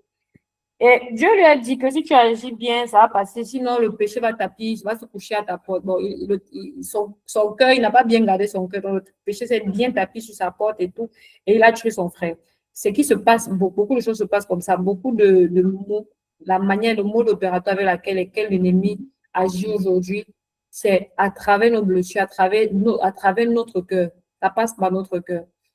Il y a une histoire qui disait, quelqu'un qui racontait qu'un homme, si par exemple l'ennemi, en fait, il peut vous avoir avec beaucoup de choses, il suffit de vous rendre trop occupé. Vous êtes trop occupé, vous êtes stressé par le travail, par le ministère, vous servez, vous êtes trop parfait. Vous allez un jour, vous allez être trop fatigué. Quand vous allez être trop fatigué, vous allez oublier une chose, un peu.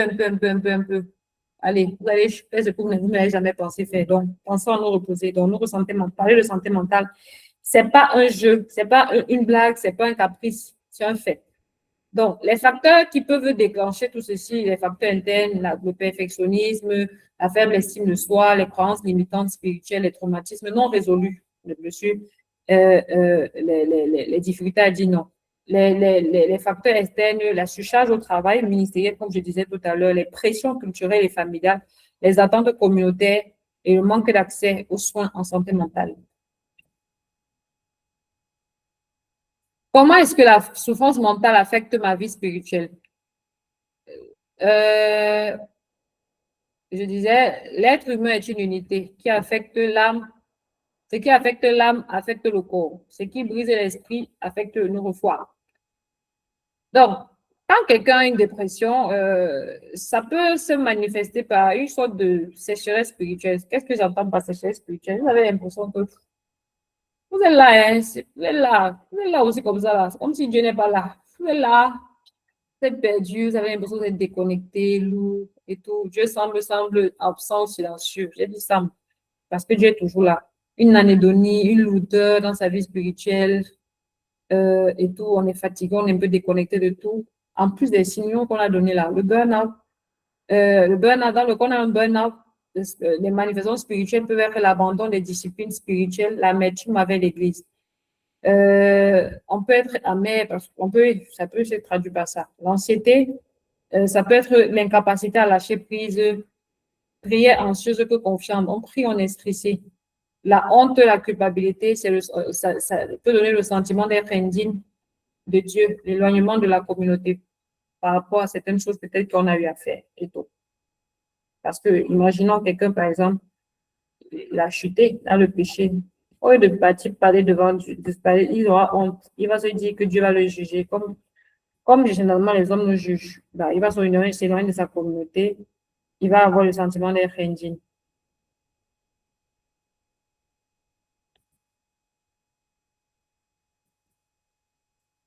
l'impact sur les comportements et les relations. Dans le leadership, un leader épuisé devient autoritaire et défensif. Les prises de décision, que ce soit dans le domaine professionnel, d'abord au domaine professionnel, vous serez autoritaire, défensif, parce que vous êtes épuisé, parfois vous ne voulez pas, et tout, vous allez être laxiste. La prise de décision se dégrade sous le stress chronique. Le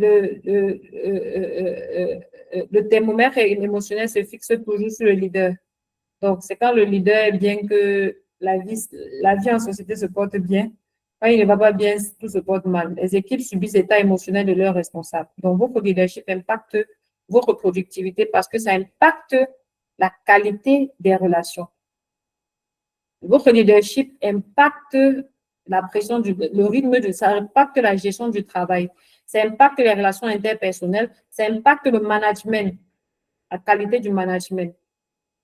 Ça impacte tellement de choses au sein de votre équipe, de vos équipes professionnelles comme dans vos églises. Dans les relations interpersonnelles, on devient irritable. Donc, pareil, hein, au travail aussi, on devient irritable. Le retrait affectif, on se coupe un peu de tout. Les conflits récurrents, on a l'impression qu'il y a beaucoup d'incompréhension. Mais je t'ai dit ça, tu n'as pas dit ça, alors que parfois, c'est juste des faux problèmes. La négligence des proches au profit des obligations. On oublie ses enfants, on oublie trucs au profit de l'Église, au profit seulement du travail. À page 24, la transmission intergénérationnelle du stress non traité. On est stressé, on vit ce stress et cette pression, on transmet ça à nos enfants. Dans nos communautés, dans la communauté, le masque du tout va bien qui s'isole davantage. Qui isole davantage, tout va bien, tout va bien, tout va bien. Pendant qu'on est en train de souffrir, le jugement des autres est un mécanisme de défense. Parfois, on juge les autres alors que nous-mêmes, on ne va pas bien. C'est souvent un mécanisme de défense, de juger les autres. Pour éviter de se regarder. Parce que chez les autres, on voit ça comme une projection. Donc, pour fuir ça, on critique. Les conflits d'église alimentés par les dynamiques psychologiques non agressées. Donc, il y a beaucoup de conflits à l'église, des conflits interpersonnels, les conflits entre responsables et tels, les conflits entre pasteurs, les conflits entre leaders, les conflits entre inter-églises, tout ça alimenté par des dynamiques psychologiques non agressées, non traitées. On n'a pas résolu, non résolu. Alors, comment agir? Premièrement, la fondation de toutes choses, c'est se connaître. Est-ce que tu te connais? Socrate pouvait dire, connais-toi toi-même, homme, connais-toi toi-même. Le Psaume 139, verset 23 dit, scrute-moi, ô Dieu, et connais mon cœur. C'est la connaissance de soi. Qui suis-je au-delà de mes rôles? Quelles sont vos valeurs? Quels sont vos besoins profonds? Quelles sont vos limites? Quels sont vos skills? Qui êtes-vous? Quelles sont vos valeurs? Où est-ce que vous pouvez arriver? Quelles sont vos valeurs? Qu'est-ce que vous pouvez arriver? Où est-ce que vous êtes limité dans quoi? Ensuite, il y a la guérison intérieure. La connaissance de soi, la connaissance de nos blessures impacte sur qui nous sommes. Donc, c'est important d'identifier nos blessures d'enfance, les schémas répétitifs qui se répètent dans nos vies, de travailler sur soi. C'est un acte de maturité. Arrêtons de faire genre, non, on n'est pas blessé, on n'a rien eu et tout. Non, c'est important de travailler sur soi, de reconnaître. Vraiment, c'est important, c'est pour nous-mêmes qu'on le fait. Avoir une bonne intelligence émotionnelle, pouvoir nommer ses émotions sans les juger. Sans les juger, dire que non.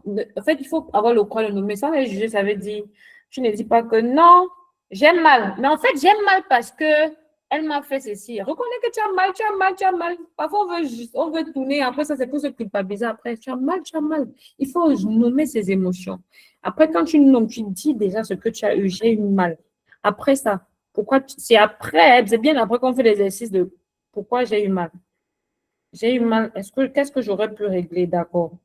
OK, d'accord. Comment est-ce que je gère ça? C'est pas de refouler, mais de reconnaître, en fait.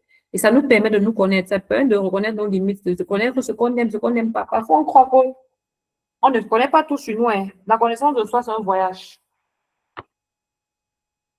Avoir une bonne hygiène mentale, émotionnelle. C'est-à-dire, dormir bien. Bon, j'ai mis 7 à 9 heures. Ça, c'est ce que la science dit, mais en vrai, on sait que c'est trop compliqué. C'est minimum 6 heures par jour. 6 heures de bon sommeil. Je reviens sur le sommeil. Le sommeil, c'est pas dormir. Le sommeil, il y a, je crois, c'est 3 ou 4 cycles de sommeil par nuit. Avec, j'ai oublié, il y a un chiffre là que j'ai oublié. Donc, c'est qu'il y a beaucoup de choses qui nous empêchent de bien dormir. Beaucoup de personnes ont des problèmes de sommeil parce qu'ils ont déjà un problème de régulation de leur cortisol, qui est l'hormone du stress. Ils ont lié à ce qu'ils mangent, lié à comment ils dorment. On dort avec les soucis. Pour bien dormir, pour bien se reposer, il faut bien dormir. Il faut déposer ces problèmes là-bas. C'est pour ça que c'est conseillé de méditer la nuit avant de dormir. Méditer pour pouvoir faire le point, pour pouvoir évacuer tout ce qu'on a évacué et pouvoir dormir. C'est parce qu'on dort avec nos problèmes, on médite nos problèmes. C'est pour ça que ça fait partie des choses. Il y a l'anxiété, il y a le stress chronique qui nous empêche de beaucoup dormir. C'est lié aux situations que nous traversons tous les jours. Il faut avoir un corps actif. Il faut faire du sport. C'est important. Pour une vie, on ne peut pas vouloir avoir une vie ministérielle accomplie, un travail accompli, une longue vie et tout. On ne fait pas du sport. Ce n'est pas possible. On doit prendre soin de nos corps. La Bible dit que notre corps est le temple du Saint-Esprit. Quand du sang du Saint-Esprit, là, ce n'est pas seulement pour ne pas commettre l'impudicité. C'est aussi pour apprendre à bien manger. C'est pour bien le traiter. Si on dit que c'est le temple du Saint-Esprit, ça veut dire qu'on doit tout faire pour pouvoir bien le prendre en charge. Bien en prendre soin. C'est recommandé de faire 30 minutes de sport minimum 3 fois par jour, par semaine. Ben, on peut faire plus. Je sais que vous allez dire que vous n'avez pas le temps. Je sais que vous êtes très occupés, mais rassurez-vous, on a le temps pour ce qui est important pour vous. Si vous n'avez pas le temps, pour le moment, comme je dis toujours, parce que vous dites que vous travaillez beaucoup, vous êtes en entreprise, vous êtes entrepreneur et tout. Rappelez-vous que si vous vous écroulez, la vie va continuer. Désolée si vous mourrez, la vie continue. Je sais que c'est dur d'entendre ça, mais si vous mourrez, la vie continue. Oui, la vie continue. Je suis en entreprise tout le temps et je vous rassure que les gens meurent.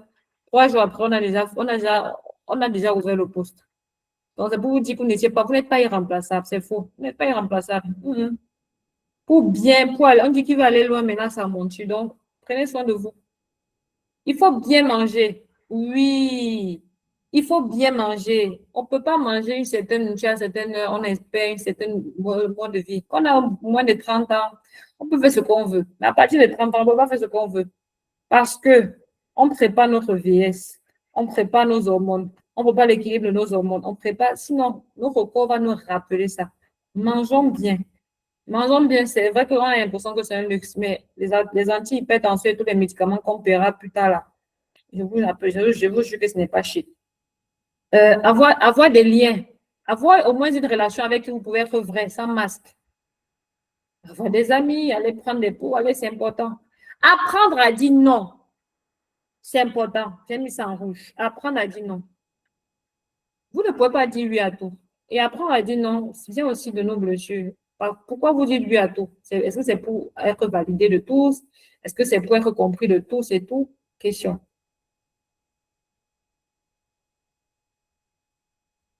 Apprendre à dire non en famille. Parfois, on a besoin d'argent. Est-ce que tu peux m'envoyer ça? Est-ce que tu peux m'envoyer ça? Ah, tu vas nourrir tout ton village, hein? À l'église, tu ne peux pas faire tout le service. Le service ne peut pas vider ton âme. Parfois, tu dois dire non.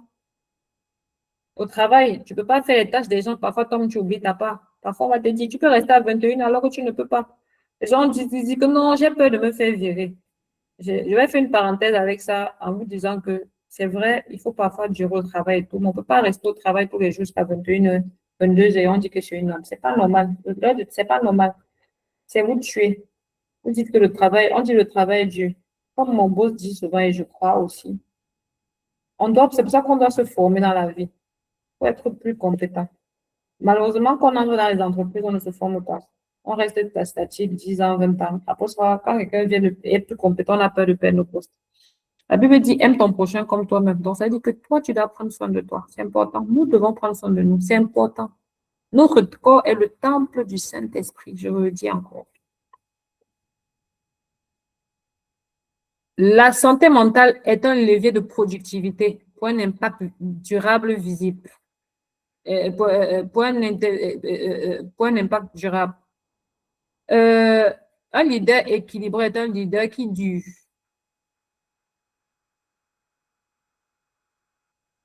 Un leader équilibré est un leader qui dure. C'est prise de décision. Le stress chronique génère une pensée en tunnel. Le cerveau stressé prend des décisions approuvées. Donc, quand vous n'allez pas bien, vous êtes stressé tout le temps, vraiment, vos prises de décision, si vous allez prendre des prises de décision anarchiques qui pourront vous coûter les marchés. Quelqu'un qui est épuisé, il n'est plus créatif. Quand vous êtes fatigué là, est-ce que vous ne voyez pas que vous êtes moins créatif, vous êtes moins inspiré? Parfois, vous avez seulement besoin d'un petit sommeil. Un petit sommeil, vous restez requinqué et tout. Mais bon, comme on dit souvent, quand les gens disent que le cerveau, c'est pour les sommeil, c'est pour les faibles et tout. Un leader épuisé, bref, une mauvaise santé mentale. Si vous, je ne sais pas s'il y a les chefs d'entreprise ou il y a les RH ici, tout ça. Sachez qu'une mauvaise santé mentale au sein de votre équipe, ou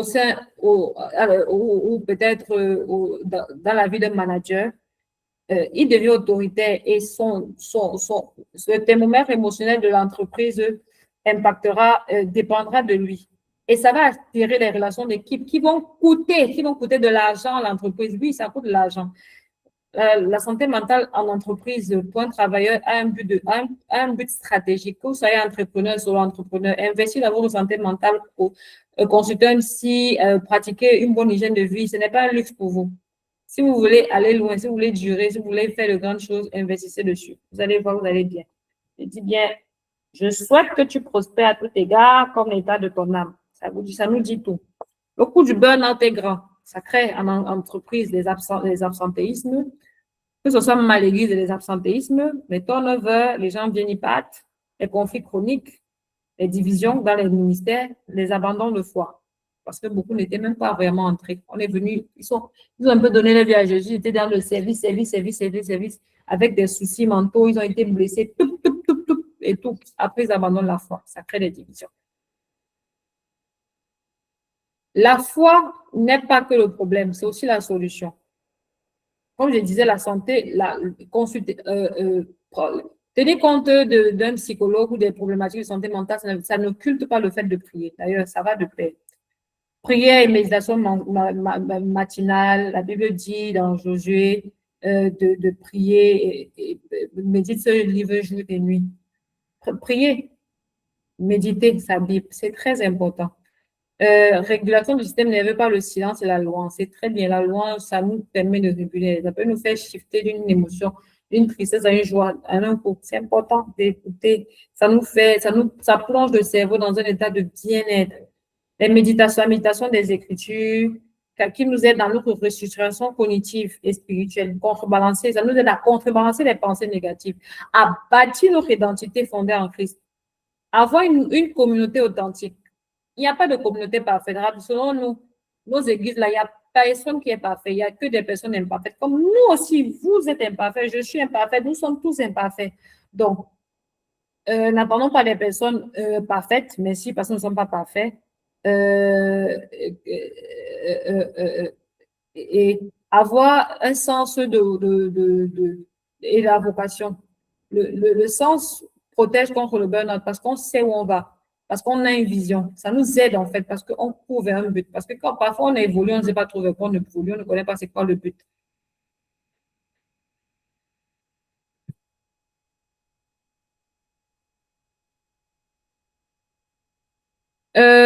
J'ai envie de dire, bon, j'avais expliqué ça. Ok. Donc, déstigmatiser le recours aux soins. Consulter un psy n'est pas un manque de foi. La santé mentale mérite le même sérieux que la santé physique. Si vous avez un problème cardiaque, si vous allez courir consulter un cardiologue. Même si vous n'avez pas l'argent, vous allez chercher. Donc.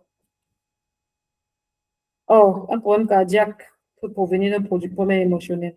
Dieu peut utiliser un médecin, un chirurgien, un psychothérapeute, un psychiatre, un psychologue pour vous soigner.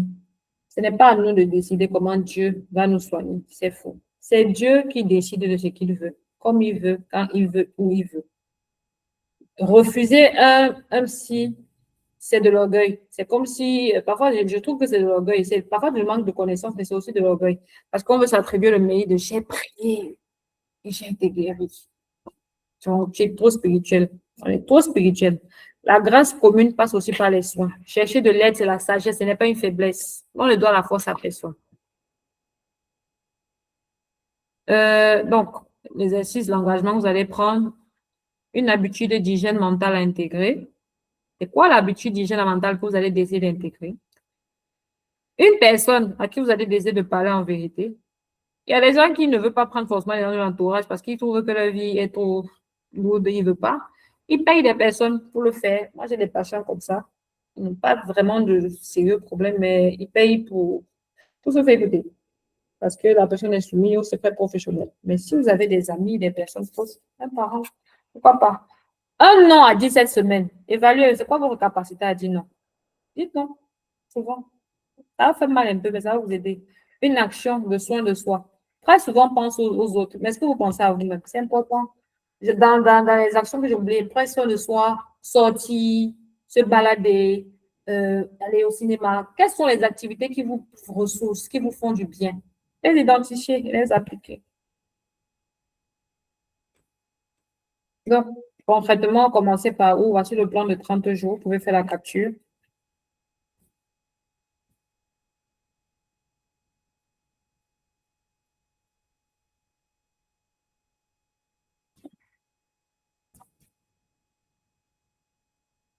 Vous avez fait la capture. Donc, c'était moi.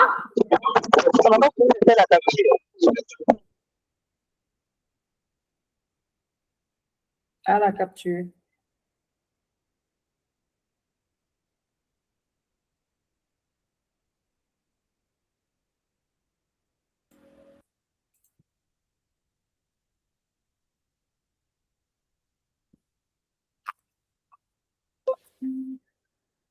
C'est bon pour tout le monde?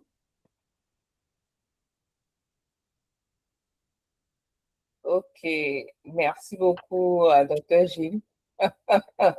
C'était court, intense. Court, intense et bien pimenté. Comme ta propre signature. Ok, je te laisse terminer par la présentation du cabinet parce que aussi c'est l'objectif. Voilà, que les gens sachent ce que tu fais et puis au besoin, ils pourront te contacter, voilà, individuellement. Ok, je suis docteur Gilles Ninkam, une femme au prénom masculin exclusivement. Donc, je suis médecin, psychiatre, psychothérapeute et consultante RPS, consultante santé mentale au travail et dans les églises. Donc, j'ai mon cabinet en ligne qui fait des consultations, des suivis psychothérapeutiques en ligne, je fais des formations et des webinaires à la carte en fonction de vos besoins et des demandes. Et je fais des formations aussi en milieu ecclésiastique. J'ai développé un concept qui s'appelle les RPE, qui sont ce qu'on appelle les risques psycho-ecclésiastiques, qui sont des facteurs qui peuvent entraîner des mal-être dans les églises, burn-out, bref, tout ce que ça peut entraîner, des défis, tout ça là. Donc, je viens aider les églises, en fait, à pouvoir régler le management aussi, parce qu'une église est comme une entreprise, qu'on le veut ou non, régler le management, régler les équipes et tout, pour pouvoir structurer les églises, afin que les personnes soient réellement enracinées en Christ et qu'ils puissent rester collées à leur identité. Je fais des formations en santé mentale dans les églises et les organisations. Je le fais aussi en entreprise. Bon, en entreprise, c'est différent, c'est avec la société à laquelle je travaille dedans. Conseil, on fait des formations en entreprise et tout. Ouais, c'est ça. Donc, c'était moi. Merci beaucoup. En tout cas, c'est bon à savoir. Moi, j'ignorais par contre le consulting RPE. En tout cas, si tu as une affiche, quelque chose comme ça, ce serait bien de partager parce que moi, j'ignorais. Je pense que nos églises ont vraiment besoin de tes services parce qu'il y a beaucoup de victimes ici. D'accord, il n'y a pas de souci. L'affiche, bon, je n'ai pas d'affiche maintenant, mais je crois que je suis en train de concevoir. Je t'enverrai la semaine prochaine. Il n'y a pas de souci, il n'y a pas de souci. Merci beaucoup. On va passer aux questions rapidement. Est-ce qu'il y a des questions? Parce que je sais que le docteur Gilles a filé un peu. Mais si vous avez des questions sur ce qui a été partagé, on pourra prendre 3 questions, je pense, et puis on va prier, puis on va se séparer. Moi, j'ai une question, mais j'aimerais d'abord que vous ayez posé vos questions. Niapo, tu étais très silencieuse. Paulette également, qui est manager, voilà, tu sais que tu as des défis au travail. Kémy également, bonsoir Kémy, merci de nous avoir rejoints. Oui, il y a une main de Natacha, merci Natacha, vas-y. Merci beaucoup, docteur. Vraiment, docteur maîtrise vraiment son sujet parce que c'est un peu un témoignage Voilà, aussi. Vous m'entendez? oui, oui. Voilà, docteur a fait une formation dans notre église et c'était wonderful, vraiment. Elle est venue de façon toute timide, on pensait que, mais elle s'est, en tout cas, dans une louange en langue, et puis vraiment, c'était wonderful pour la première séance. Pour ma question, je voulais vraiment demander à docteur, comment ça se passe un peu le mécanisme avec, elle a un peu abordé ça, mais je veux comprendre un peu, elle est démon. Du genre, elle a dit quand tu ouvres une fenêtre, il vient se poser dessus. Je n'ai pas trop bien cerné cette partie parce que j'avoue qu'il y avait une saison de ma vie où j'étais vraiment très abattue. Et puis, c'est comme si je sentais que j'avais une oppression sur ma vie. Je n'arrivais pas à me lever. Puis, je me rappelle que j'ai dit à mon époux pour prier pour moi. Et ce jour, quand il a fini de prier, ce même jour-là, en moins de 5 minutes, j'ai senti que quelque chose qui s'est levé. Donc, je veux savoir un peu comment ça se passe pour que les démons, là, ça grippe sur la vie des gens et puis faites les délivrances. Merci. Ok, comment les devants s'agrippent dans la vie des gens? Bon, ce qui est sûr, si quand on va, les versets ne me reviennent pas pour le moment, mais si on va dans le principe du trône devant pas le trône pas le trône de grâce, mais le principe de la loi. On dit au ciel, on dit dans les cieux, il n'y a pas il n'y a pas le loi, il n'y a pas la grâce, voilà. On dit au ciel, il n'y a pas la grâce, voilà. Au ciel, les gens, la grâce, là, c'est pour nous les terrestres, là. Donc, les démons, en fait, ils ont une légitimité. Quand vous chassez, si vous avez eu à chasser les démons, ils vont vous dire qu'il est légitime. Qu'il est légitime. On va dire qu'il est légitime, quoi. Légitime d'y être, en fait. Les blessures émotionnelles, en fait, sont des portes d'entrée pour les démons. Parce qu'en fait, c'est une légitimité. Comment est-ce que je vais expliquer même ça? Il y a un verset qui explique ça. Oh putain, je n'arrive pas à le retrouver dans ma tête et tout. C'est le seul verset qui me vient, c'est le verset de Genèse où Dieu parlait à Caïn et tout. Mais il y a un autre verset, il y a 2 autres versets que j'ai souvent là, qui ne me reviennent pas pour le moment. Mais en réalité, quand on a des blessures, on a un manque de pardon et tout, ce n'est que, en fait, le diable passe par là, c'est une porte d'entrée. Je vous dis que j'ai 3 versets que j'utilise souvent là qui ne me reviennent pas. Qui ne me reviennent pas. Donc, parfois, dans certaines délivrances, ce que je sais, c'est que dans certaines délivrances, qu'on fait souvent certaines délivrances, on se rend compte que la personne n'a pas pardonné aux personnes et tout. Et l'esprit que tu vas chasser te dira que, qu'il a le droit d'être là. Il a le droit d'être là. Et parfois, on va demander à la personne de faire cet exercice de pardon. Oui, il faudra qu'il pardonne, en fait, pour pouvoir se libérer. Et il faudra qu'il le fasse. Sinon, en fait, il est légitime, en fait, parce que même si on en fait, on ne peut pas dire, même si on va demander au trône de grâce, on va dire à Dieu de faire grâce alors que l'accusateur est en train de t'accuser, mais l'accusateur a raison de t'accuser. C'est vrai que Jésus nous fait grâce, mais il y a en fait, il y avait cette subtilité-là, en fait. Il y a 2 versets, je retrouve le verset, je vais envoyer à Fémi de vous envoyer. Je vais les retrouver. Je vais retrouver, vous allez comprendre le verset là. Mais c'est une porte d'entrée. Ça, vraiment, c'est une porte d'entrée. Ne jouez pas avec tout ce qui pouvait mettre en retard, le fait de retarder, le manque de pardonner, d'en vouloir aux gens et tout là. C'est le piège, hein? C'est pour ça que pardonner est dur comme ça.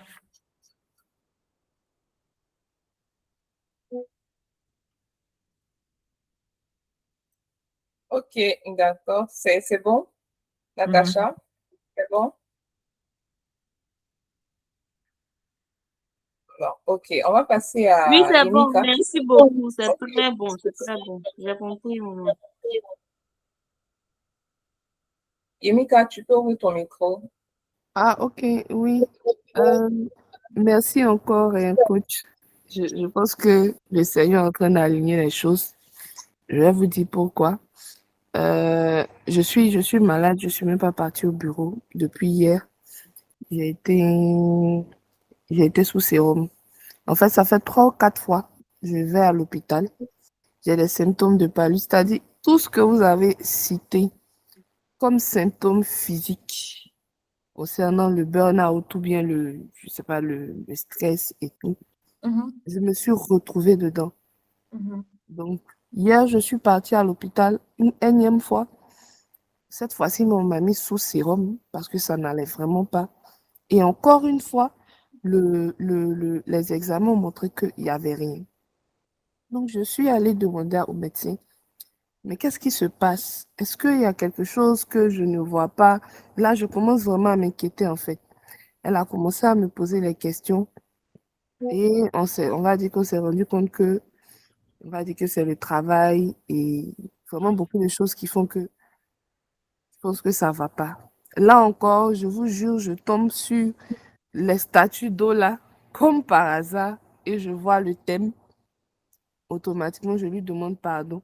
Je m'inscris rapidement et puis je me connecte. Je me connecte pile poil où je pense que le Seigneur voulait que j'écoute. Du coup, franchement, je suis juste abasourdie à la limite. Dieu parle d'une façon comme d'une autre. Mais ma question, en fait, c'est vraiment de savoir comment commencer. Enfin, le médecin ou bien la médecine, à la limite, elle m'a donné des topos. Là aussi, j'ai vu dans la présentation. Mais c'est dur. Quand je dis c'est dur, c'est-à-dire que, à la limite, quand tu arrives au bureau, mais quand j'arrive au bureau, le stress, il est là, en fait. Il est là, il est là. Il, il va pas. Il est là. Je sais pas si je vais dire c'est ma conscience professionnelle qui fait ça ou bien c'est quoi le fait de ne pas savoir dire non. Là, on a découvert, enfin, là, je lui ai dit par exemple que ça fait 3 ans que je ne suis pas allée en congé. Ça fait 3 ans. J'ai 90 jours. Quand je demande, on a lancé un projet là, on a lancé un projet où on va dire que je fais partie intégrante du projet. On te dit non, faut pas partir, non, faut rester et tout. Ou bien à la limite même, on signe pas ton congé. Moi-même, c'est même pas, on va dire, la peur de me faire virer, mais c'est juste d'être mal vu en fait. Donc, tu veux vraiment bien faire, hein, je veux vraiment bien faire, que je veux lâcher prise, je veux tout. Mais c'est compliqué en fait. C'est compliqué. C'est pour ça que je dis encore merci à Dieu parce que c'est comme si lui-même, il est en train de me mettre sur les pas pour que vraiment je puisse guérir. Parce que je suis à 2 doigts d'exploser là. À 2 doigts. Oh, Yako. À 2 doigts. Je me gère comme je peux avec la prière et tout, mais c'est que si je prends les numéros avec Femi après, j'ai tout dit. Sinon, si elle parlait, on n'a pas fini maintenant. Votre préoccupation est dans votre... Vous avez donné la réponse de vos préoccupations dans la question. Vous avez dit, c'est la peur d'être jugé, d'être mal vu. La peur d'être mal vu traduit beaucoup de choses. C'est pourquoi vous avez peur d'être mal vu. En réalité, si vous allez à l'inspection du travail, vous dites qu'on ne vous donne pas congé de 90 jours, mais c'est grave, en fait, de faire 83 ans sans congé. Mais la question est là-bas. Pourquoi vous avez peur d'être mal vu? Ça veut dire que peut-être vous êtes quelqu'un qui dit oui à tout. Pourquoi? Est-ce que vous avez besoin d'être accepté? Est-ce que vous avez un besoin d'acceptation? Peut-être il y a ça. Qu'est-ce que ça cache? Ça cache quelle blessure? Ce que je peux dire, c'est, comme je dis toujours, je ne vais pas vous plaindre.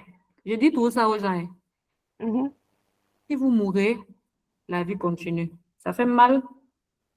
Mais c'est Et la le pire, c'est que je sais, et je le répète moi-même, c'est vraiment pour ça que je trouve que j'ai un problème parce que je suis consciente de tout ça. La preuve, on a eu beaucoup de décès dernièrement, beaucoup de décès, parmi lesquels il y a 2 qui vraiment se donnaient à fond, quoi. C'est vraiment ça mon problème. En tout cas, merci beaucoup, Yemika, pour ce partage vraiment. Ouais, comme on a dit, tu étais dans la vérité. Tu étais dans la vérité. Et bon, comme nous sommes en ligne, Si, donc on va pouvoir faire des échanges voilà, en privé avec Dr. G. Voilà, dans sa si. disponibilité. Dans sa disponibilité. On remercie le Seigneur déjà Amen. qui permet Constance. Amen. Amen. Merci. Merci beaucoup. Titine a levé la main également si la question est toujours d'actualité. Oui, pardon. Je voudrais dire merci. Merci à Coach Ola de m'avoir intégré à la rencontre de ce soir.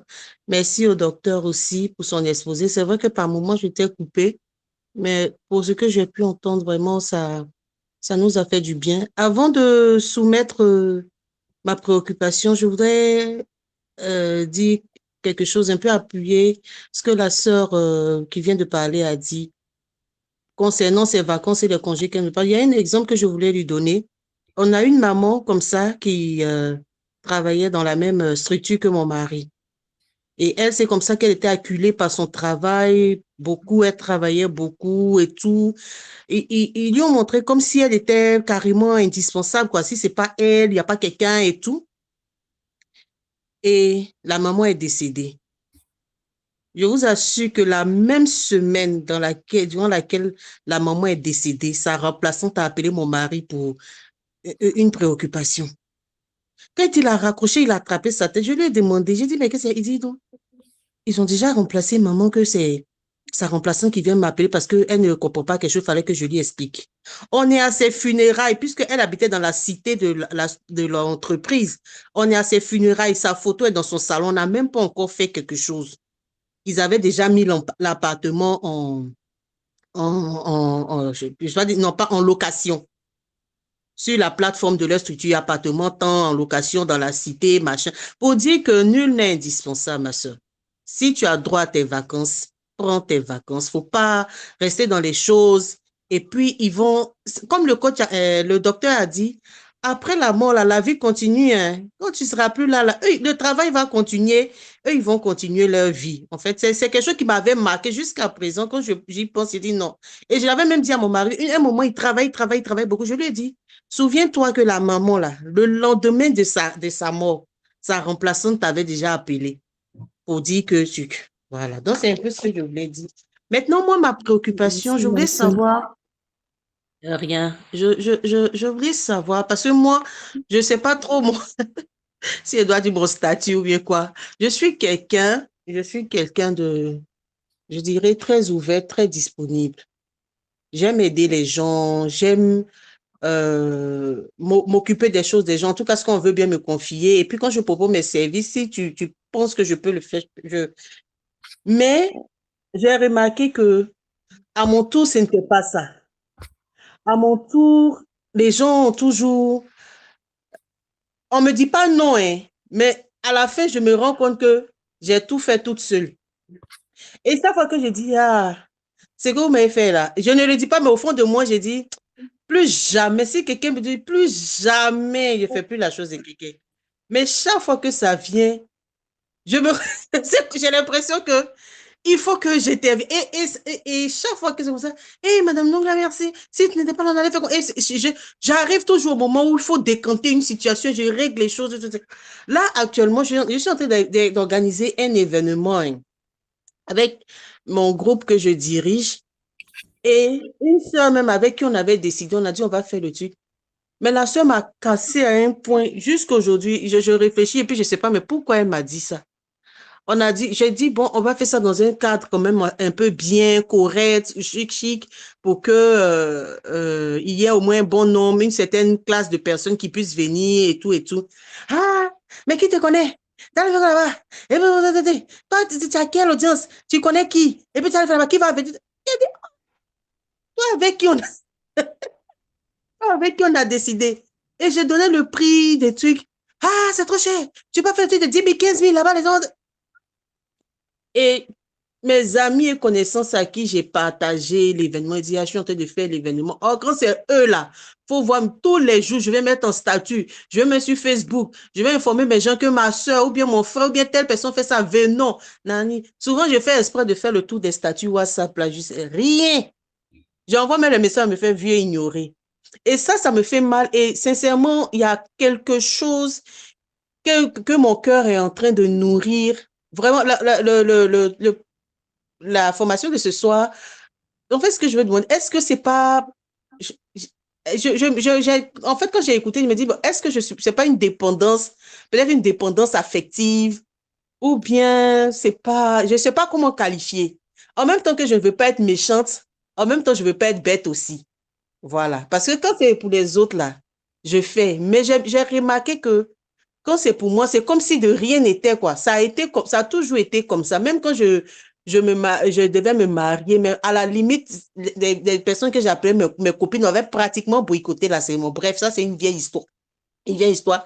Mais pour dire que on me fait, mais chaque fois qu'il dit que bon, je fais plus, je fais, et puis en même temps, les mêmes frustrations là reviennent. Donc, je voulais un peu savoir comment se comporter face à de telles situations. J'ai été un peu longue, excusez-moi, mais c'est un peu ça. Ce que je peux dire, je ne peux pas je peux pas donner un diagnostic ici, mais ce que je peux dire, c'est qu'il y a un véritable problème de fond. Donc, comment faire, ça ne sera que de la motivation que je serai en train de donner. Mais il faudra, ce que je peux vous recommander, c'est de consulter quelqu'un pour qu'on puisse vraiment évaluer vos besoins, identifier les problèmes, en fait. Tu vois, identifier les difficultés qui se cachent derrière, les véritables causes, les véritables mécanismes psychologiques, en fait, qui sont derrière ça. C'est important, sinon ça va beaucoup vous ralentir pour beaucoup de choses, ça va vous frustrer. Et après, ça ne va pas vous aider en tout cas.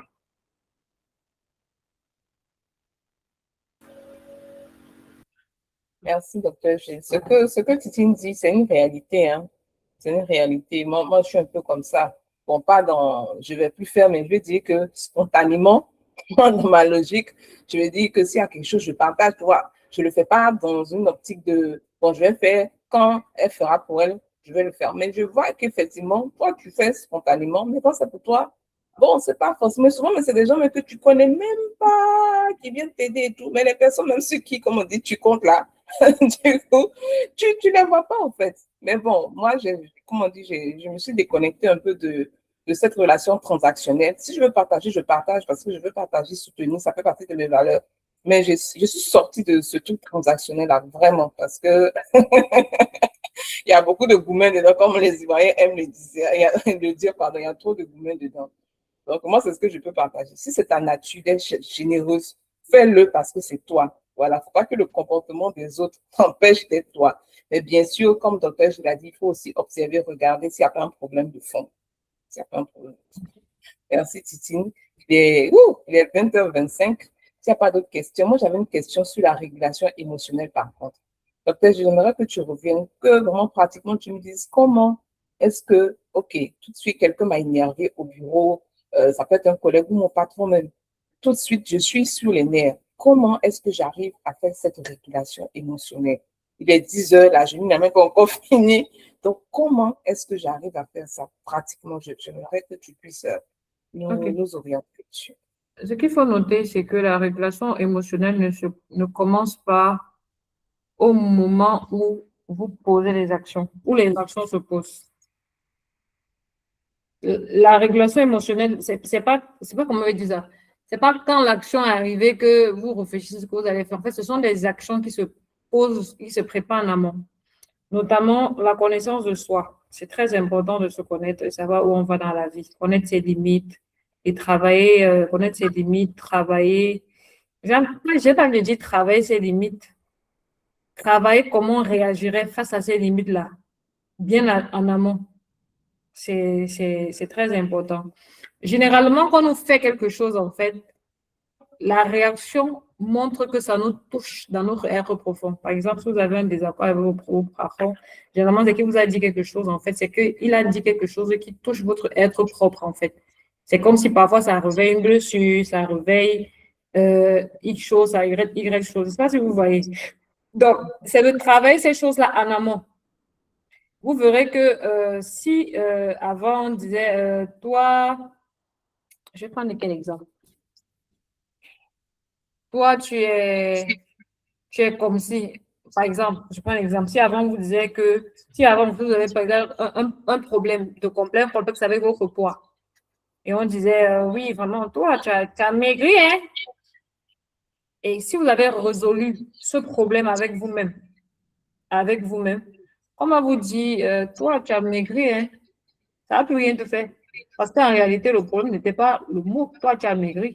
Quelqu'un peut dire ça, la personne n'a pas de mauvaises intentions, hein. Mais le problème, c'est ce que tu pensais. Donc, ça veut dire, c'est pour ça que j'insiste beaucoup sur le retour à soi. Il faut beaucoup passer le temps à travailler sur soi. Sur soi. Et, et d'autres choses pour travailler avec la colère.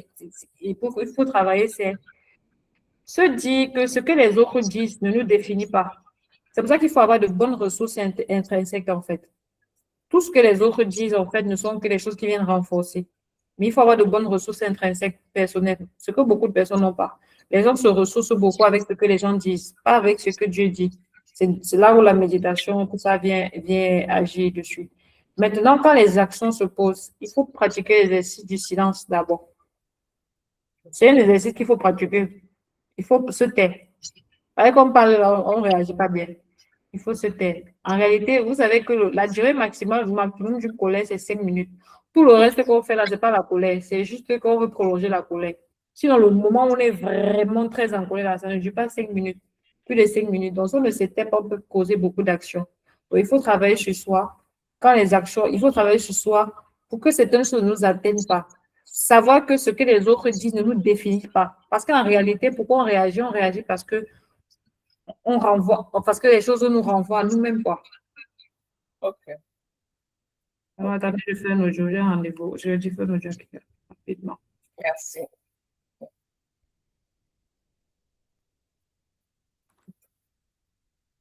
C'est bon? Ah, elle a dit se déconnecter. C'est bon pour tout un chacun? Est-ce que... Je ne suis pas déconnectée, je suis là. Ok, d'accord, ok. Merci beaucoup à tout le monde. On va prier. Docteur Gilles, on va se remettre à point. On va prier tout ce qu'on a appris. Je sais que tout le monde n'a pas pu parler, mais tout ce qui a été échangé, tout le monde s'est retrouvé dedans. Et tout le monde s'est retrouvé dedans. Je bénis le Seigneur pour cette thématique qui nous a inspirés. Et comme tu l'as dit en amont, un leader, même une personne même équilibrée ne peut pas être équilibrée, ne peut pas entrer dans ce que Dieu veut tant que ses fondations intérieures ne sont pas saines, ne sont pas restaurées. Donc, je te laisse conduire sur la création du Saint-Esprit. On va bénir le nom du Seigneur. Je bénis le nom du Seigneur pour cette plateforme. Merci au Seigneur de m'avoir mandaté, d'avoir mandaté le petit instrument que je suis aujourd'hui pour venir dispenser ce message qu'il nous a donné. J'espère que ça vous a aidé. J'espère que je n'ai pas été trop dur. Je vous demande pardon déjà. Je dis merci à tous ceux qui ont été là, qui ont été présents, ceux qui ont donné de leur temps. Vraiment, ce n'est pas un acquis, c'est une grâce et vraiment que Dieu vous bénisse et tout. Merci enfin à la visionnaire de la plateforme Femi, vraiment que Dieu te bénisse et que Dieu te bénisse pour cette plateforme, que la plateforme puisse aller de gloire en gloire, puisse équiper davantage les leaders pour la gloire de son nom. On va prier. Le nom au-dessus de tous les noms, c'est Jésus, Jésus. Hey, le nom au-dessus de tous les noms, c'est Jésus, Jésus. À tes pieds, c'est là que je remporte mes batailles. C'est là que je combats mes batailles. C'est là que je te combats. Seigneur, c'est à tes pieds que nous combattons. Jésus, nous avons besoin de toi. Merci, Seigneur, pour cette plateforme. Nous te couronnons, Jésus. Nous t'élevons, nous te rendons grâce, nous te rendons toute la gloire, tout l'honneur. Père, nous te disons merci. Merci, Seigneur. Merci, Seigneur. Nous te disons merci. Merci, Jésus, pour cette plateforme. Merci, Jésus, pour ces hommes et ces femmes. Merci, Jésus.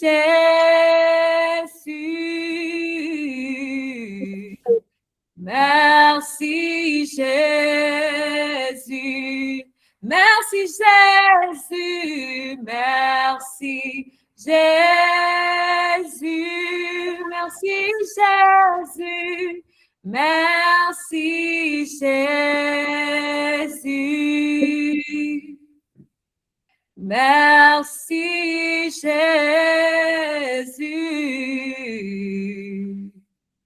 Merci, Jésus. Père, nous prions. Père, nous prions. Déjà, je parlais de la connaissance de soi. Père, nous avons besoin de nous connaître. Nous voulons arrêter de fuir.